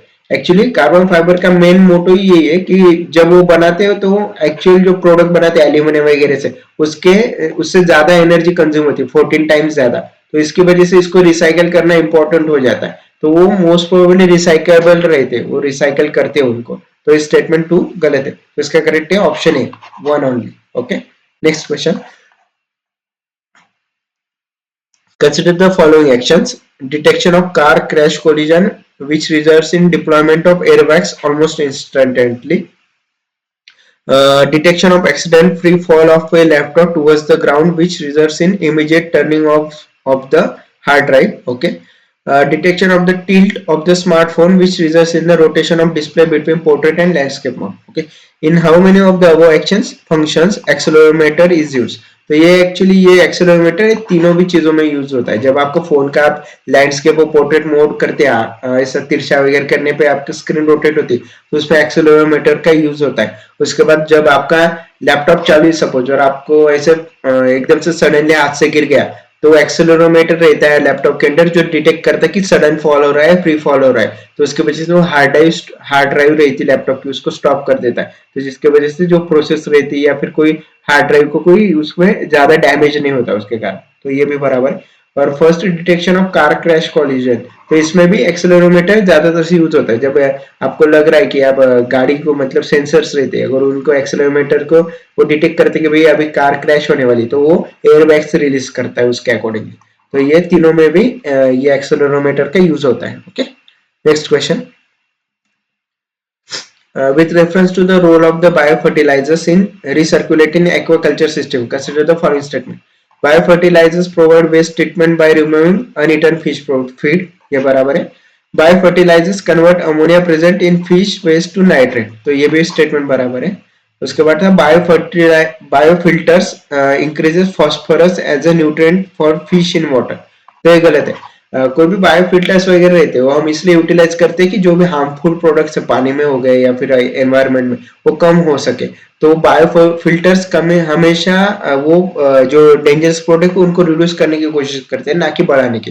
फॉस्फोरस में भी उनमें से एक है. तो ज्यादा फॉस्फोरस किसी भी चीज में होता है तो कंटेमिनेटेड होता है तो इसलिए वो कम करने की कोशिश करता है ना कि उनको बढ़ाने की. तो इसलिए स्टेटमेंट तीसरा गलत है और इसका करेक्ट है only 2 मतलब option B is correct. Next question. Consider the following pairs: object in space and description. Okay, Cepheids, giant clouds of dust and gas in space. तो ये गलत है. Okay, nebula, stars in which brighten and dim periodically. तो ये भी गलत है. Actually nebula मतलब giant clouds of dust and gas in space होता है और Cepheids मतलब star which brighten and dim periodically. Okay, और थर्ड है pulsars, neutron stars that are form when massive stars run out of fuel and collapse. तो ये statement बराबर है. एक्चुअली नासा की वेबसाइट पे इसका यही डेफिनेशन दिया हुआ है. ओके, पल्सार्स का. इसका करेक्ट आंसर है only one. Okay, next question. Which one of the following countries has its own satellite navigation system. तो इसका करेक्ट आंसर था जापान. ओके, तो कौन कौन से कंट्रीज जिनके पास खुद के सिस्टम है? रशिया एक हो गया, यूएसए एक हो गया, यूरोपियन यूनियन एक हो गया, जापान एक हो गया, इंडिया एक हो गया, चाइना एक हो गया. ओके, और 1 2 3 4 5 6 बराबर है. 6 कंट्री है कि जिनके पास खुद की नेविगेशन सिस्टम है, सैटेलाइट नेविगेशन सिस्टम. इंडिया का है नाविक करके. ओके, उनकी खुद की नेविगेशन सिस्टम है हमारी. Okay, next question. Consider the following statement. Ballistic missiles are jet propelled at subsonic speeds throughout their flights, while cruise missiles are rocket powered only in the initial phase of flight. तो ये गलत है. Ballistic missiles actually rocket power रहते हैं और जो cruise missiles रहते हैं वो जेट प्रोपल्ड रहते हैं सबसोनिक स्पीड्स पे. ओके, तो इन्होंने स्टेटमेंट अल्टर कर दिया था. Okay, next statement. Agni 5 is a medium-range supersonic cruise missile, while BrahMos is a solid-fuel intercontinental ballistic missile. तो ये भी गलत है. BrahMos एक्चुअली लॉन्ग रेंज है सुपरसोनिक क्रूज मिसाइल और अग्नि 5 इज क्या बोलते हैं इंटरकॉन्टिनेंटल बैलिस्टिक मिसाइल. तो ये इन्होंने फिर से यहाँ पे स्टेटमेंट अल्टर कर दिए थे. तो 58 का करेक्ट आंसर है neither one nor two, option D. Next question. Consider the following statement regarding mercury pollution. Gold mining activity is a source of mercury pollution in the world. ये बराबर है. Coal based thermal power plants cause mercury pollution. तो ये भी बराबर है. Okay, और third है there is no known safe level of exposure to mercury.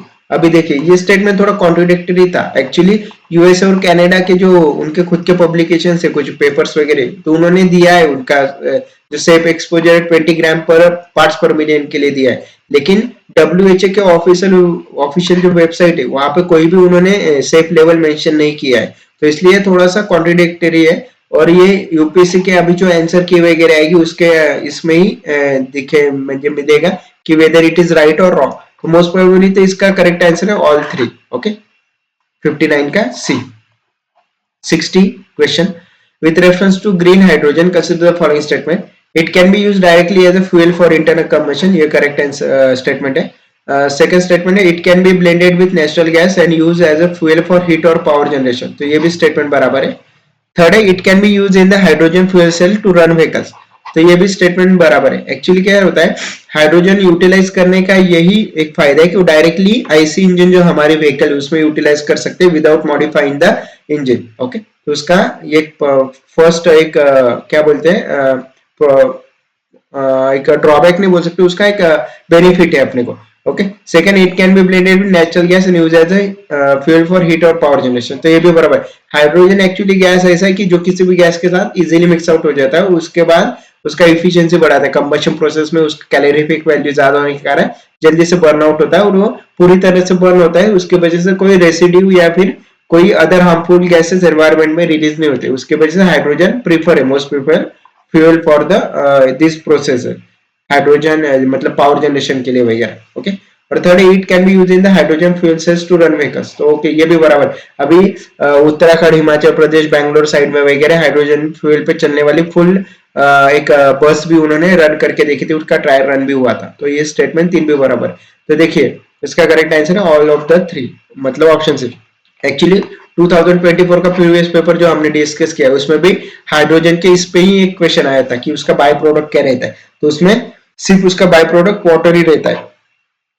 जब भी हाइड्रोजन कंबस्ट होता है तो जो हाइड्रोजन पे चलने वाली गाड़ी है उसमें से निकाल ज्यादा बाय प्रोडक्ट या अदर हार्मफुल गैसेस वो रिलीज नहीं करता है, वो सिर्फ वाटर रिलीज करता है, H2O वेपर्स वगैरह, तो इसके कारण वो सेफेस्ट फ्यूल है और एनवायरमेंट को पोल्यूट नहीं करता है। Okay, next question, consider the following countries: Bulgaria, Czech Republic, Hungary, Latvia, Lithuania, Romania. How many of the above mentioned countries are shared land borders with the Ukraine? Okay, तो Ukraine के साथ सिर्फ Hungary और Romania, ये दो ही country है जो border share करती है, बाकी की कंट्रीज उसके आसपास नहीं है, मतलब उनके बॉर्डर्स उसको अटैच नहीं, तो इसका करेक्ट आंसर है ऑप्शन ए ओनली 2। तो ये यहाँ पे भी एक मैप बेस्ड क्वेश्चन आया था यूक्रेन का 2024 में, नॉर्थ सी के पूछा था कि कौन कौन सी कंट्रीज उसको बॉर्डर करती, तो मैप बेस्ड क्वेश्चन भी रिपीट हुए, उसके बाद हाइड्रोजन पे भी क्वेश्चन रिपीट हुए। तो ये देखिए ऐसे क्वेश्चंस आप एनालिसिस करोगे या फिर आप ऐसे वीडियोस वगैरह हमारे वीडियो पे देखोगे तो आपको ऐसे टिप्स एंड ट्रिक्स मिलती रहेंगी, इसकी वजह से आप इजीली अटेम्प्ट भी कर पाओगे next questions. Okay, next question लेंगे 62, with reference to earth atmosphere which one of the following statement is correct? Okay, the total amount of insolation received at the equator is roughly about 10 times of that received at the poles, ये गलत है, equator पे ज्यादा insolation मिलता है as compare to poles में। Okay, second statement B, infrared rays constitute रफली 2/3 of the insolation, तो ये भी गलत है, 2/3 मतलब अराउंड 66%, तो उससे कम ही करते हैं, इस 66% से ज्यादा नहीं करते, तो ये स्टेटमेंट भी गलत है। Okay, C option, infrared waves are largely absorbed by water vapor that is concentrated in the lower atmosphere, तो ये स्टेटमेंट भी बराबर है।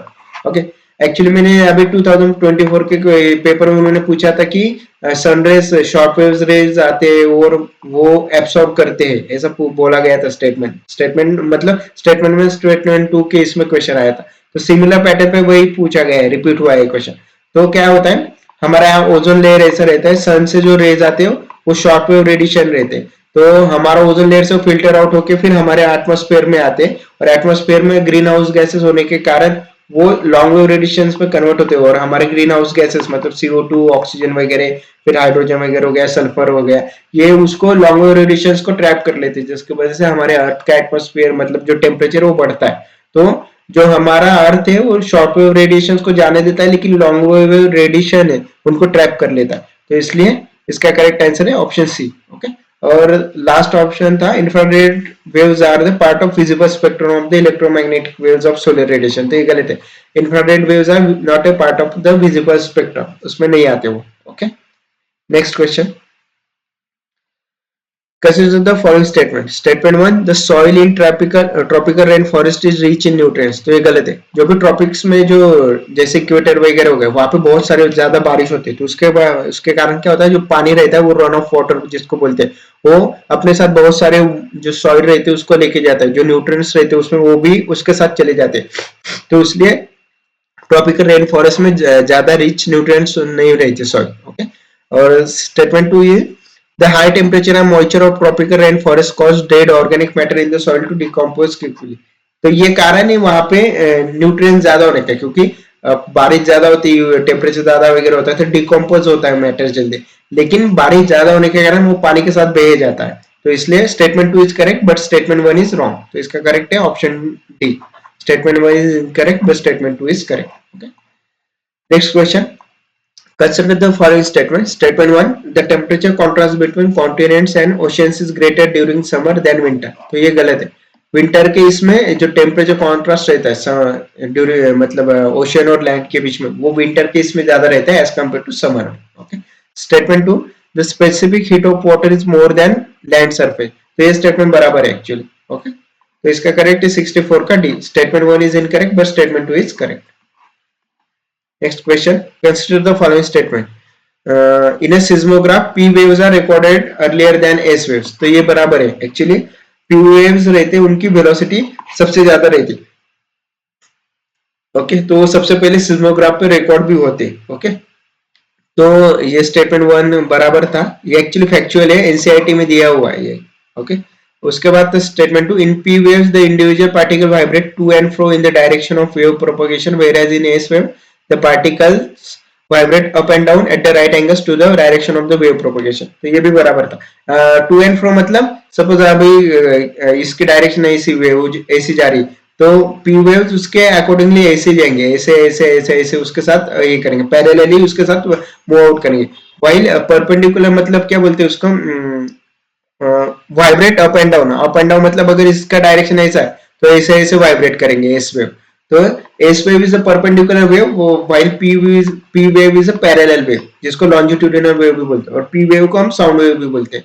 तो ये दोनों ध्यान में रखना, पी वेव से पैरेलल वेव रहता है, एस वेव से अपना परपेंडिकुलर वेव। ओके, और एस वेव किसी भी मीडियम से जा सकती है, पी वेव सिर्फ सॉलिड से, सॉरी एस वेव सिर्फ सॉलिड से जाती है, पी वेव कहीं से भी जा सकती है। ओके, तो इसलिए इनका करेक्ट है option C, both 1 and 2। Okay,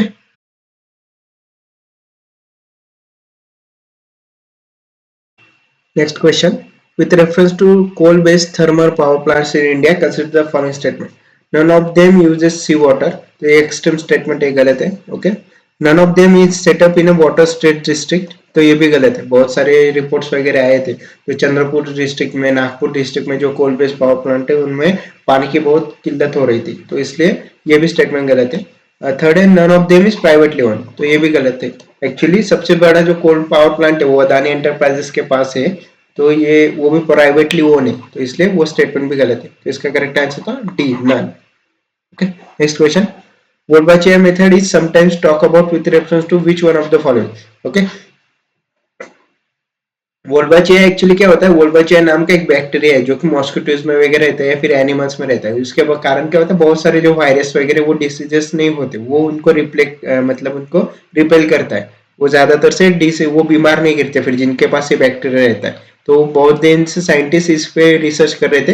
Anopheles जो मॉस्किटो रहता है उसमें ये रहता है, उनके जो छोटे जो ऑफस्प्रिंग वगैरह रहते हैं उनमें भी ये रहता है। तो उनसे वो रिसर्च कर रहे थे और उनके अकॉर्डिंगली उन्होंने ये एक रिसर्च करके एक निष्कर्ष निकाला कि ऐसा ऐसा वोल्बाचिया बैक्टीरिया अगर होगा तो ज्यादातर से लोग बीमार वगैरह नहीं गिरते और बहुत सारे डिसीजेस पे वो काम में भी आ सकता है। तो इसका करेक्ट आंसर था option A, controlling the viral diseases spread by mosquitoes. Okay, next question, consider the following activities. Spreading finely ground basalt rock on farmland extensively, increasing the alkalinity of the oceans by adding lime, capturing the carbon dioxide released by various industries and pumping it into abundant subterranean mines in the form of carbonated waters। Okay, how many of the activities are often considered and discussed for carbon capture and sequestration? Okay, तो carbon sequestration क्या होता है, जो atmosphere में carbon वगैरह रहता है जो ज्यादातर से इंडस्ट्रियल वगैरह प्रोसेस से छोड़ा जाता है, तो उनको सिक्वेस्ट्रेशन मतलब कैप्चर करता है, वो वहां पे स्टोर करता है। जैसे लैंड माइंस हो गए, जो सऊदी अरेबिया में वेल्स वगैरह हो गए वो कैप्चर करते हैं, वो अपना ओशियंस वगैरह हो गए वो बहुत सारा कार्बन कैप्चर करते हैं। तो उसकी वजह से वो कार्बन सिक्वेस्ट्रेशन बोलते हैं उनको। कार्बन जोन रहता है जहाँ पे कार्बन एब्सॉर्ब होता है। तो ये तीनों भी जो ऊपर सिनारियो दिए इन सभी केसेस में कार्बन सिक्वेस्ट्रेशन की प्रोसेस होती है। तो इसलिए इसका करेक्ट आंसर था ऑल ऑफ द अबव, मतलब all three, option C. Next है aerial metagenomic metagenomics based refers to which one of the following situation? Okay, collecting DNA samples from air in a habitat at one go. तो इसका correct answer option A था. तो aerial मेटाजीनोमिक्स क्या रहता है कि जो एयर में माइक्रो ऑर्गेनिजम्स वगैरह उनमें डीएनए वगैरह रहते हैं वो कलेक्ट करने के लिए फिर ये ड्रोन्स वगैरह या फिर जो कलेक्ट उनके माइक्रो ऑर्गेनिजम्स को कलेक्शन का एक प्रोसेस रहता है वो कलेक्ट करके उनके बाद उनका डीएनए स्टडी करते हैं क्योंकि वो बहुत सारे माइक्रो ऑर्गेनिजम्स एयर्स में वो बहुत हजारों सालों पहले से वहां पे तो उनके डीएनए रिसर्च करके वो फिर जीनोमिक्स वगैरह में यूटिलाइज करते एक जीनोम सीक्वेंसिंग वगैरह में. तो इसलिए ये उसके रिगार्डिंग टर्मिनोलॉजीज थी एरियल मेटाजीनोमिक्स करके. ओके, नेक्स्ट क्वेश्चन है microsatellite DNA is used in case of which one of the following? Studying the evolutionary relationship among various species of fauna. Okay, ये बराबर है. डीएनए माइक्रोसैटेलाइट डीएनए इसलिए utilise होता है कि जो वेरियस स्पेसीज है उनका डीएनए स्ट्रक्चर वगैरह उनका लिंकेज कैसा है वगैरह उसको समझने के लिए उसका स्टडी करने के लिए उसका इस्तेमाल किया जाता है. इसलिए 70 का ऑप्शन है option A. Okay, next question है consider the following statement with reference to India. According to Micro, Small and Medium Enterprises Development Act 2006, the medium enterprises are those with investment in plant and machinery between 50 crore and 25 crore. तो ये गलत है. Actually जिनका investment around 50 crore है और इसका turnover 250 crore है उसको हम मीडियम इसमें डालते हैं. अभी ये रिसेंटली चेंजेस हुए थे इसमें. तो मीडियम कैटेगरी में जिसका इन्वेस्टमेंट 50 करोड़ है और टर्नओवर 250 करोड़ के ऊपर है या 250 करोड़ है उसको हम मीडियम एंटरप्राइजेस बोलते हैं. तो इसलिए फर्स्ट स्टेटमेंट गलत है. Second statement all bank loans to micro small and medium enterprises qualify under the priority sector lending. Okay, तो ये बराबर है. एक स्कीम थी प्रायोरिटी सेक्टर लेंडिंग स्कीम. तो उसके अंडर में ना जो क्या बोलते हैं वीकर सेक्शन से वीकर एरियाज है उनको जो लोन देने का एक सिस्टम बनाया गया था. तो उसके अंडर ये स्कीम बनाई गई थी. तो उससे क्या होता है एमएसएमई में भी जो इंडस्ट्रीज है उनको भी जो सप्लाई करते हैं लोन तो वो भी पीएसएल स्कीम के अंडर में आते. तो इसलिए स्टेटमेंट 2 बराबर है. Okay, next question with reference to central bank digital currencies consider the following statement. It is possible to make payments in a digital currency without using the US dollar or SWIFT system. तो ये बराबर है. Next statement है a digital currency can be distributed with a condition program into it such as a time frame for spending it. तो ये भी बराबर है. एक्चुअली डिजिटल करेंसी में एक इसका बेनिफिट क्या है कि प्रोग्रामिंग के द्वारा उसमें चेंजेस वगैरह कर सकते हैं डिस्ट्रीब्यूशन वगैरह कर सकते हैं. तो ये उसका एक बेनिफिट था. तो ये मोस्ट प्रोबेबली हमारे सेंट्रलाइज बैंक ने अभी लाया था आरबीआई ने वगैरह. तो ये दोनों भी स्टेटमेंट बराबर है इसका both 1 and 2. Okay, next question in the context of finance the term beta refers to. Beta actually क्या रहता है एक स्टॉक मार्केट की टर्म है टर्मिनोलॉजी. जैसे आपका एक एसेट रहता है वो ड्यूरिंग टाइम पीरियड उसका कितना डिप्रिशिएशन होता है कितना वो अप्रिशिएट होता है उसका एक टर्मिनोलॉजी रहती है जो ये बीटा फैक्टर से डिफाइन की जाती है. तो इसका करेक्ट आंसर है ऑप्शन डी है numeric value that measures the fluctuations of stocks to charges in a overall stock market. Okay, next question है okay consider the following statement. The self help group program was originally initiated by State Bank of India by providing micro credit to the financial deprived. तो ये गलत है. Actually ये नाबार्ड ने चालू किया था ना कि स्टेट बैंक ने. ओके, तो ये गलत है इसका आंसर. फर्स्ट स्टेटमेंट गलत है. नेक्स्ट है in an SHG all members of a group take responsibility for a loan that an individual member takes. तो ये बराबर है. उसके बाद था the regional rural banks and scheduled commercial banks are support एसएचजीज. तो ये भी बराबर है और ये एक्चुअली प्रायोरिटी सेक्टर लेंडिंग के अंडर में भी आते हैं. तो इसलिए दोनों भी स्टेटमेंट करेक्ट है ओनली 2. ओके, नेक्स्ट है consider the following statement. Statement 1 India's public sector healthcare system largely focuses on curative care with the limited preventive, promotive and rehabilitative care. तो स्टेटमेंट बराबर है. एक्चुअली आयुष्मान भारत के इसमें ये स्टेटमेंट था और दो प्रिवेंटिव और क्यूरेटिव की इसमें भी फोकस करते. ओके, स्टेटमेंट 2 है under India's decentralized approach to health care delivery the states are primary responsible for organizing health services. तो ये भी स्टेटमेंट बराबर था. ओके, लेकिन ये सिर्फ ये इसके कारण ये होना ये इसका रीजन नहीं था इसलिए इसका ऑप्शन था ऑप्शन बी. वो statement 1 and 2 are correct but statement 2 is not the correct option of A.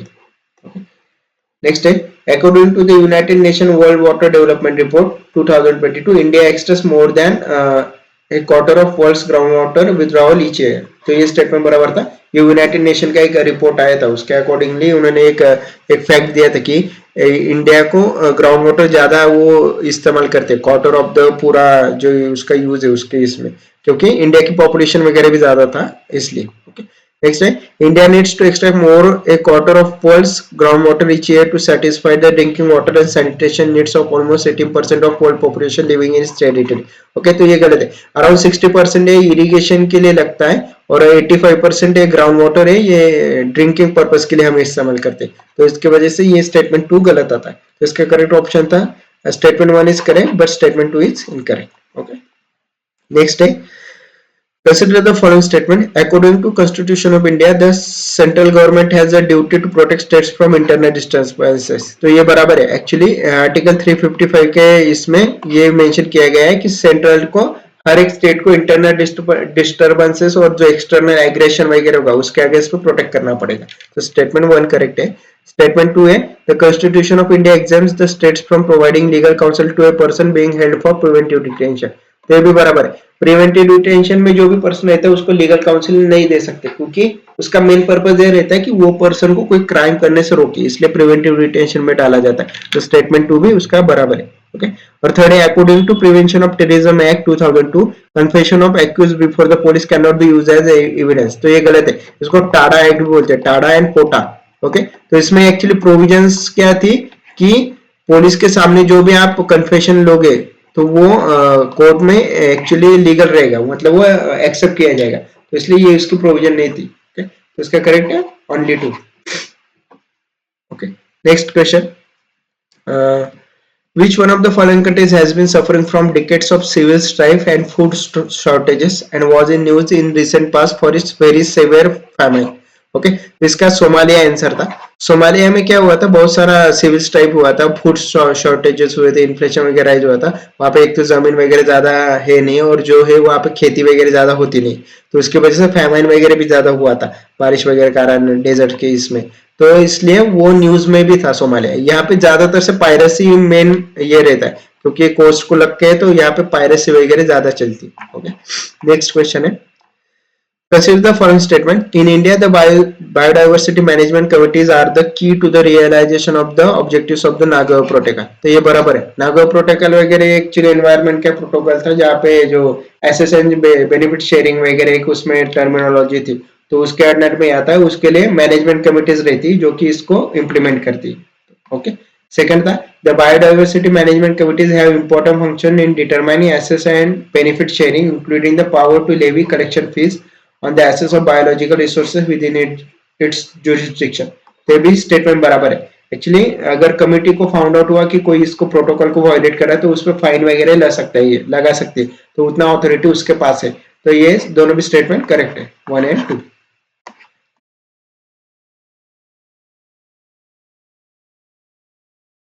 Okay, next question 80. Consider the following statement in respect of election to the President of India. Okay, first statement is the members nominated to the either House of Parliament or the legislative assemblies of states are also eligible to be included in the electron college. Okay, तो president का जब election होता है, जब उसको elect करते हैं तो उसमें लोकसभा, राज्यसभा और असेंबलीज के जो इलेक्टेड मेंबर रहते हैं वही रहते हैं, नॉमिनेटेड मेंबर नहीं रहते, तो इसलिए फर्स्ट स्टेटमेंट गलत है। सेकंड स्टेटमेंट है, higher the number of elective assembly seats higher is the value of vote of each MLA of that state. तो ये एक्चुअली डिपेंड करता है कि, लेकिन वो पॉपुलेशन पे ज्यादा डिपेंडेंट रहता है। मध्य प्रदेश का जो रहेगा वो ज्यादा रहेगा एज कम्पेयर टू केरला के से। एमएलए की वोटिंग अलग अलग रहती है, लेकिन जो भी एमपी की वोटिंग रहती है, जो वोट्स वैल्यू ऑफ वोट्स रहती है वो सेम रहती है, कोई भी स्टेट के हो वो, तो irrespective of the state MP का वोट सेम ही रहता है। Okay, next time the value of vote of each MLA of Madhya Pradesh is greater than that of Kerala. तो ये स्टेटमेंट बराबर है। फोर्थ है, the value of vote of each MLA of Puducherry is higher than that of Arunachal Pradesh because the ratio of total population to the total number of elective seats in the Puducherry is greater as compare to Arunachal Pradesh. तो ये भी बराबर है, इसका correct answer था only 2। Okay, next question, with reference to the Indian history, Alexander Rie, H. Longhurst, Robert Swell, James Burgess and Walter Elliot were associated with। ये सब जो थे वो आर्कियोलॉजिकल एक्सकेवेशन से रिलेटेड थे, आर्कियोलॉजिस्ट थे। तो ये एच लॉन्ग हर्स्ट इन्होंने केतुगढ़, चंद्र केतुगढ़ जो कि 24 के इसमें भी आया था, वेस्ट बंगाल का था, 24th परगना का डिस्ट्रिक्ट में उन्होंने ये साइट एक्सकेवेट की थी। तो इसका करेक्ट आंसर था 81 का आर्कियोलॉजिकल एक्सकेवेशन। वॉल्टर इलियट वगैरह उन्होंने आंध्रा साइड में अमरावती के जो स्तूपा वगैरह थी बुद्धिस्ट साइड, वो एक्सकैवेशन में उन्होंने उनका क्या बोलते हैं, उन्होंने उनका योगदान दिया था। ओके, तो ये देखिए ये सिमिलरली रिपीट हुआ था, मतलब चंद्रकेतुगढ़ केतुगढ़ अभी पूछा गया था 2024 के, इसमें भी पूछा गया। हाइड्रोजन वाला भी क्वेश्चन पूछा गया, उसके बाद प्रेसिडेंट वाला क्वेश्चन बार बार पूछा जा रहा है। तो ये कुछ कुछ क्वेश्चन वो रिपीट कर रही है यूपीएससी में। ओके, नेक्स्ट क्वेश्चन है consider the following pairs, site दिए और वेल नोन फॉर, मतलब किस चीज के लिए वो जाना जाता है। फर्स्ट है बेसानगर शाइवाइट केव श्राइन, तो ये गलत है। बेसानगर इज एन वहां पे गरुड़ा डीटी है, तो वो शाइवाइट केव नहीं था, वो अलग ही गरुड़ नाम का एक डीटी है, तो उसके लिए वो फेमस है बेसानगर। तो first option is wrong. Second है भाजा, कार्लियन भाजा केव्स जो पुणे में स्थित है, वो एक्चुअली महायान बुद्धिस्ट के मतलब वो केव्स वगैरह लोकेटेड है वहां पे, तो बुद्धिस्ट केव श्राइन है, तो वो बराबर है। उसके बाद है सित्तन वसल जैन केव श्राइन, ये बराबर है, एक्चुअली तमिलनाडु में साइट लोकेटेड है और जैन केव श्राइन साइट है, तो ये भी बराबर है। तो इसका करेक्ट ऑप्शन है ओनली 2। ओके, नेक्स्ट है consider the following statement, 7th August is declare as the national handloom day, तो ये बराबर है। ओके, सेकंड स्टेटमेंट है it was in 1905 that the Swadeshi movement was launch on the same day, तो ये भी बराबर है।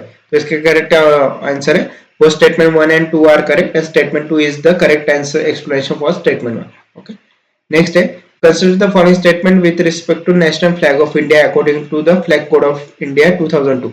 One of the standard sizes of the national flag of India is 600 by 400, तो ये गलत है। 600 by 400 कोई भी उसका फ्लैग नहीं है।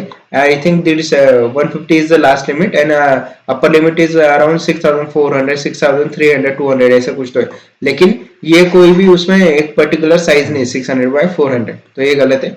उसके बाद है statement 2 the ratio of the length to the height of the flag shall be 3:2, तो ये बराबर है, मतलब या ऐसा 3 और ऐसा 2 चाहिए, ऐसा फ्लैग चाहिए, ये बराबर है, वो एक स्टैंडर्ड वहां पे रेशियो है, तो इसका ये स्टेटमेंट 2 बराबर है। तो इसका करेक्ट आंसर था option D, statement 1 is incorrect but the statement 2 is correct. ये बहुत फैक्चुअल पूछा था, अगर पता है तो अटेम्प्ट करो, otherwise leave it. Okay, next question, consider the following statement in respect of the Constitution Day. The Constitution Day is celebrated on the 26th November every year to promote constitutional values among citizens. ये बराबर है।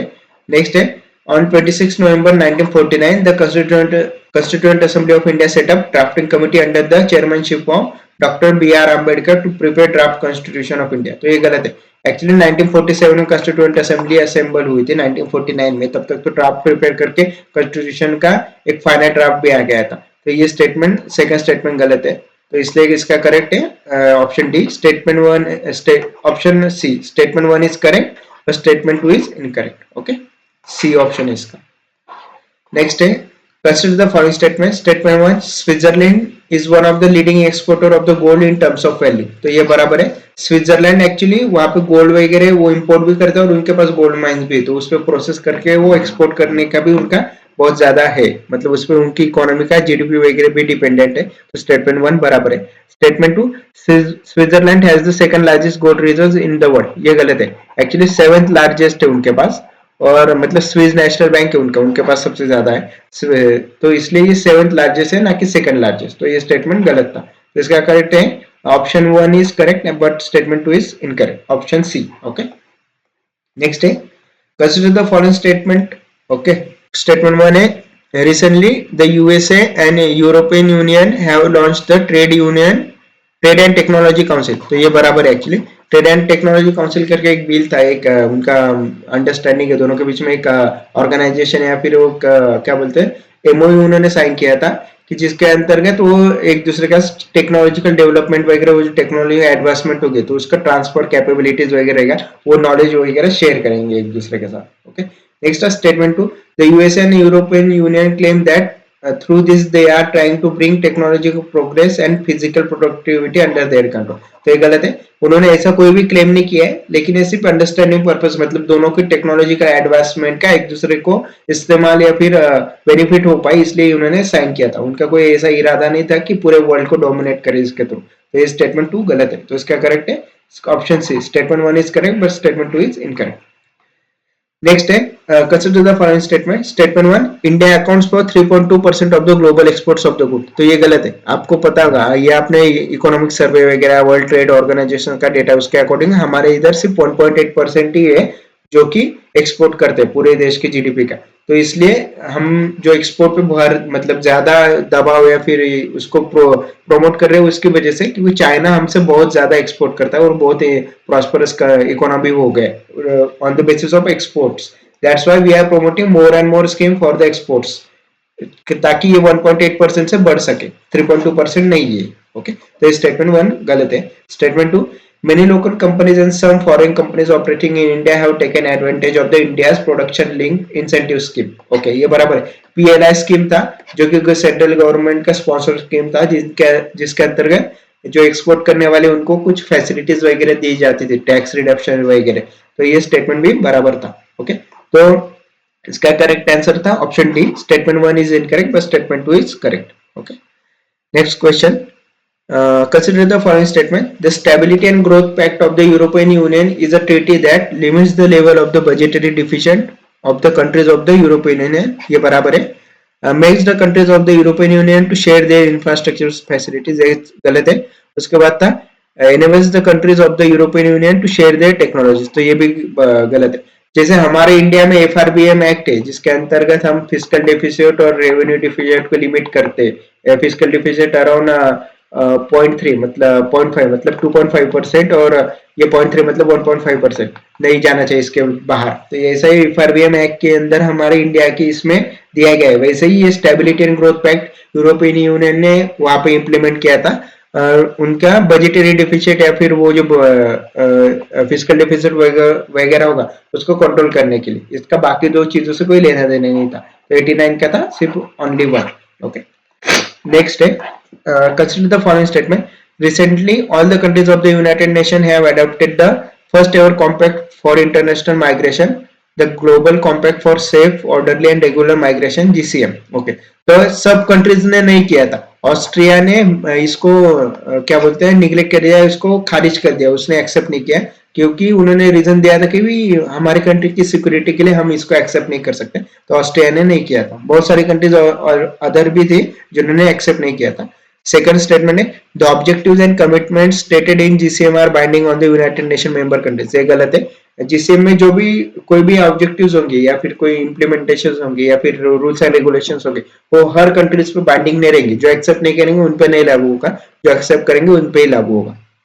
Next है third, the GCM addresses internal migration and internally displaced people also in its objective and commitment. तो ये भी गलत है।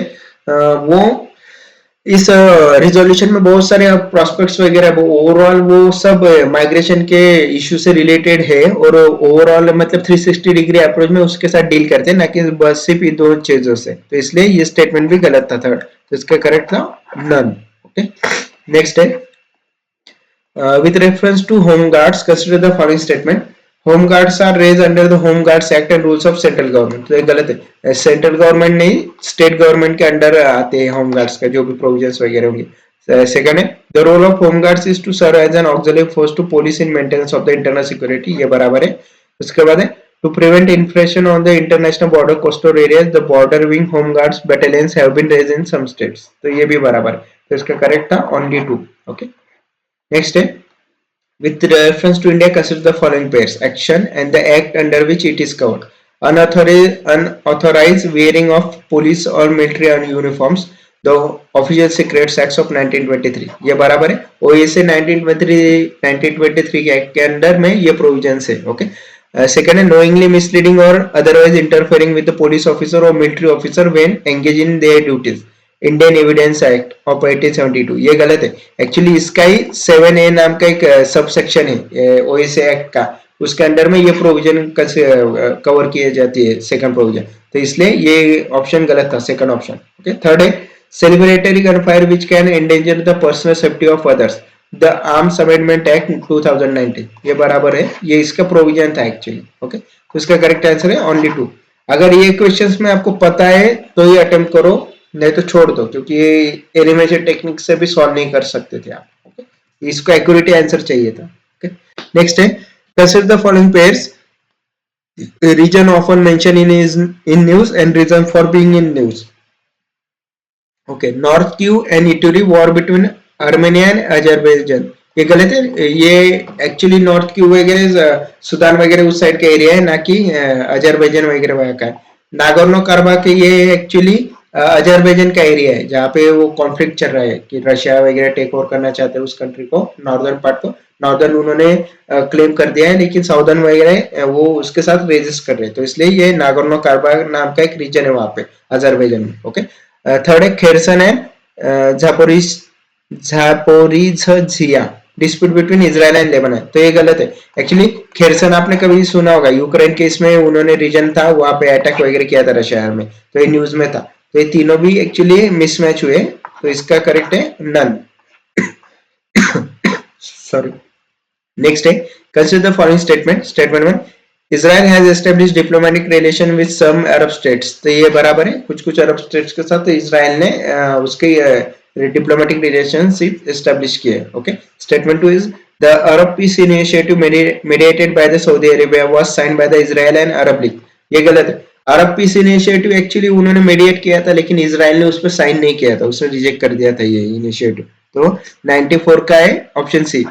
Option statement 1 is correct, but statement 2 is incorrect. Abraham accord वगैरह भी इसके अकॉर्डिंग में ही आए थे, जिसके कारण सऊदी अरेबिया इजराइल वगैरह उनके साथ जो गल्फ कंट्रीज उनके बीच में एक डिप्लोमेटिक रिलेशंस का एक प्रस्ताव रखा गया था. ओके,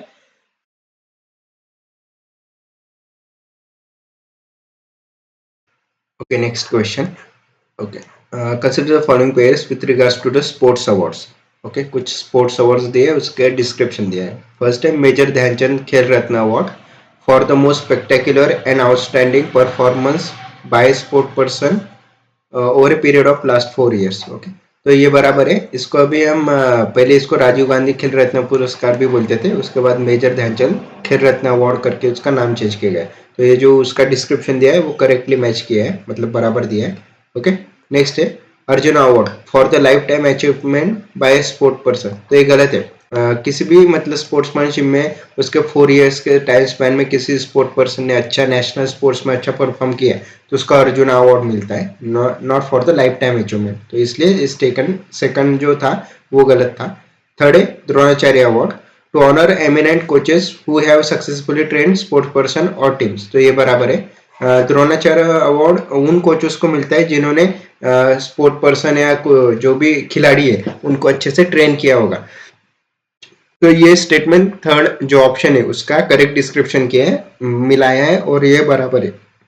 ओके, नेक्स्ट है राष्ट्रीय Khel Protsahan Puraskar to recognize the contribution made by the sport person over even after their retirement. तो ये गलत है.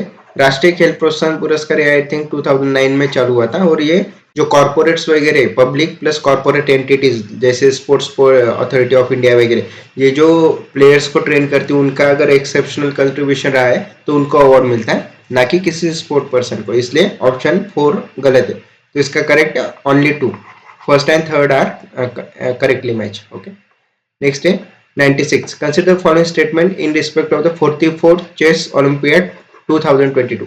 Okay, it was the first time that chess olympiad was held in India. ये बराबर है. चेस एक्चुअली ओरिजिनेट इंडिया में हुआ था, लेकिन उसका ओलंपियाड हमारे इधर नहीं हुआ. मतलब 3-4 डेकेड हो गए हमारे इधर ओलंपियाड ही नहीं हो रहा था, ब्रिटेन वगैरह में होता था. तो इस साल फर्स्ट टाइम इंडिया ने वो ओलंपियाड जो भी ओलंपियाड है वो कंडक्ट किया था, और अच्छे से कंडक्ट वगैरह किया था. तो स्टेटमेंट 1 बराबर है. सेकेंड है the official mascot was name Thambi. तो ये भी बराबर है. थम्बी एक एक्चुअली तमिल वर्ड है, उसका मतलब है यंगर ब्रदर. तो ऑफिशियल मास्कट उसका थम्बी था, और ये करेक्ट था. थर्ड है the trophy for the winning team in the ocean section is the Vera Menchik cup. Okay, तो ये गलत है. एक्चुअली वेरामेंचिक कप वुमेन्स को दी जाती है, वुमेन सेक्शन को. ओके, और जो हैमिल्टन रसेल कप है ये एक्चुअली विनिंग टीम को दी जाती है. तो मतलब इन्होंने 3 और 4 स्टेटमेंट एक दूसरे के साथ क्रॉस किए थे, मतलब अल्टर कर दिए थे. तो इसलिए ये दोनों गलत है। तो इसका करेक्ट है only 2, B only, option B. Okay, next question, consider the following pairs area of conflict mentioned in news or country where it is located. तो फर्स्ट है डोनबास सीरिया, सेकंड है कैचिन इथियोपिया, थर्ड है Tigre north Yemen. तो देखिए Kachin ये Myanmar के side का reason है तो इसलिए ये गलत है। डोनबास है यूक्रेन का रीजन था, रिसेंट न्यूज में था, तो इसलिए ये भी गलत मैच किया था। और टाइग्रे ये इथियोपिया का रीजन था, तो मतलब ये क्रॉस इन्होंने क्या बोलते हैं मिलाया था, तो इसलिए ये भी गलत है। तो इसका करेक्ट आंसर था नन ऑफ द अबव, कोई भी करेक्टली मैच नहीं किया था। Okay, next question, in the recent years, Chad, Guinea, Mali, and Sudan caught the international attention for which one of the following reasons count to all of them. Okay, तो ये जो mention किए कोई particular places है African region के, तो ये news में क्यों थे ये पूछा था। तो इसका करेक्ट है सक्सेसफुल कूप्स, मतलब यहाँ पे सिविल वॉर वगैरह चालू हो गई बहुत सारे, वहाँ पे मिलिट्री ने वगैरह कूप ऑफ किया है और जो पार्लियामेंट्री अथॉरिटीज है उनको वहाँ से निकाल दिया है, तो इसके लिए बहुत न्यूज में था सक्सेसफुल कूप्स के लिए। ओके, तो 98 का करेक्ट है answer option D.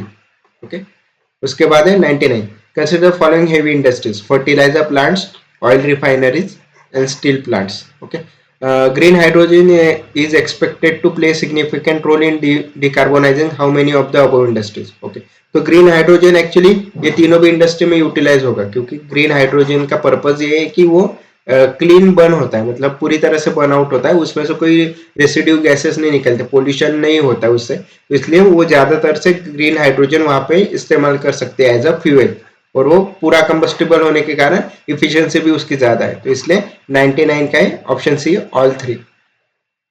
Next question, consider the following statement about G20. Okay, G20 the G20 group was originally established as a platform for the finance minister and central bank governors to discuss the international economic and financial issues.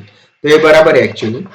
G20 का around 1990 के इसमें जब Asian financial crisis हुआ था तब जाके इसका G20 का संगठन हुआ था, तब ये सिर्फ फाइनेंशियल जो हेड्स थे या मिनिस्टर्स थे उनको एक कोलैबोरेशन करने के लिए, उनको मिलने के लिए बनाया था, उनका जो डिस्कशन वगैरह हो, एक दूसरे के साथ जो उनका नॉलेज है वो शेयर कर पाए, इसलिए ये एक्चुअली प्लेटफॉर्म बनाया गया था। लेकिन उसकी पॉपुलैरिटी बाद में इतनी बढ़ गई कि उसका एक पूरा सेपरेट ग्रुप ही तैयार हो गया G20, तो इसका फर्स्ट जो स्टेटमेंट है वो बराबर है। नेक्स्ट है digital public infrastructure is one of the India G20 priority, तो ये भी बराबर है एक्चुअली। ओके, तो इसका है both 1 and 2 option C.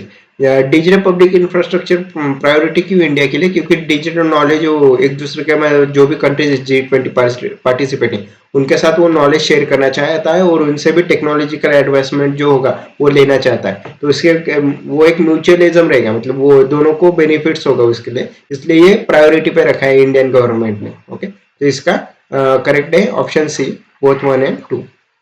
Okay, तो दोस्तों ये था 2023 का हमारा प्रीलिम्स का पेपर।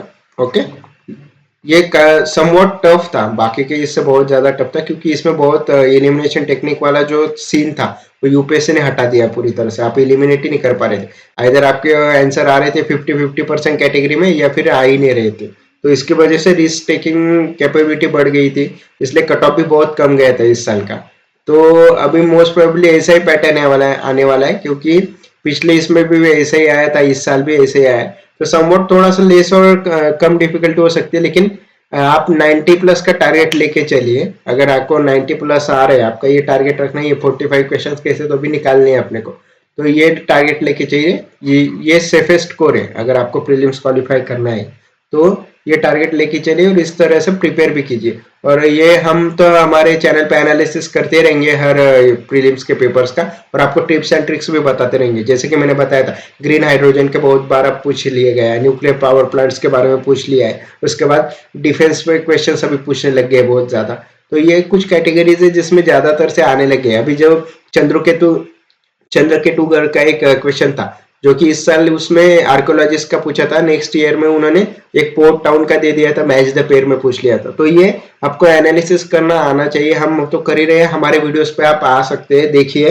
हम आपको टिप्स एंड ट्रिक्स भी बताएंगे, आपको ज्यादा से ज्यादा हम नॉलेज देने का हमारी तरह से पूरा ट्राई करेंगे। अगर आपको लग रहा है कि हम और कोई टॉपिक्स कवर करें या फिर हमें और कुछ टॉपिक्स को इम्प्रूव करने की जरूरत है तो जरूर हमें कमेंट सेक्शन में बताएं, we will work on that, no problem. Okay, तो मिलते हैं नेक्स्ट वीडियो में, तब तक के लिए धन्यवाद और बाय। और अगर चैनल पे नए होंगे तो प्लीज लाइक शेयर और सब्सक्राइब करना ना भूलें। Thank you.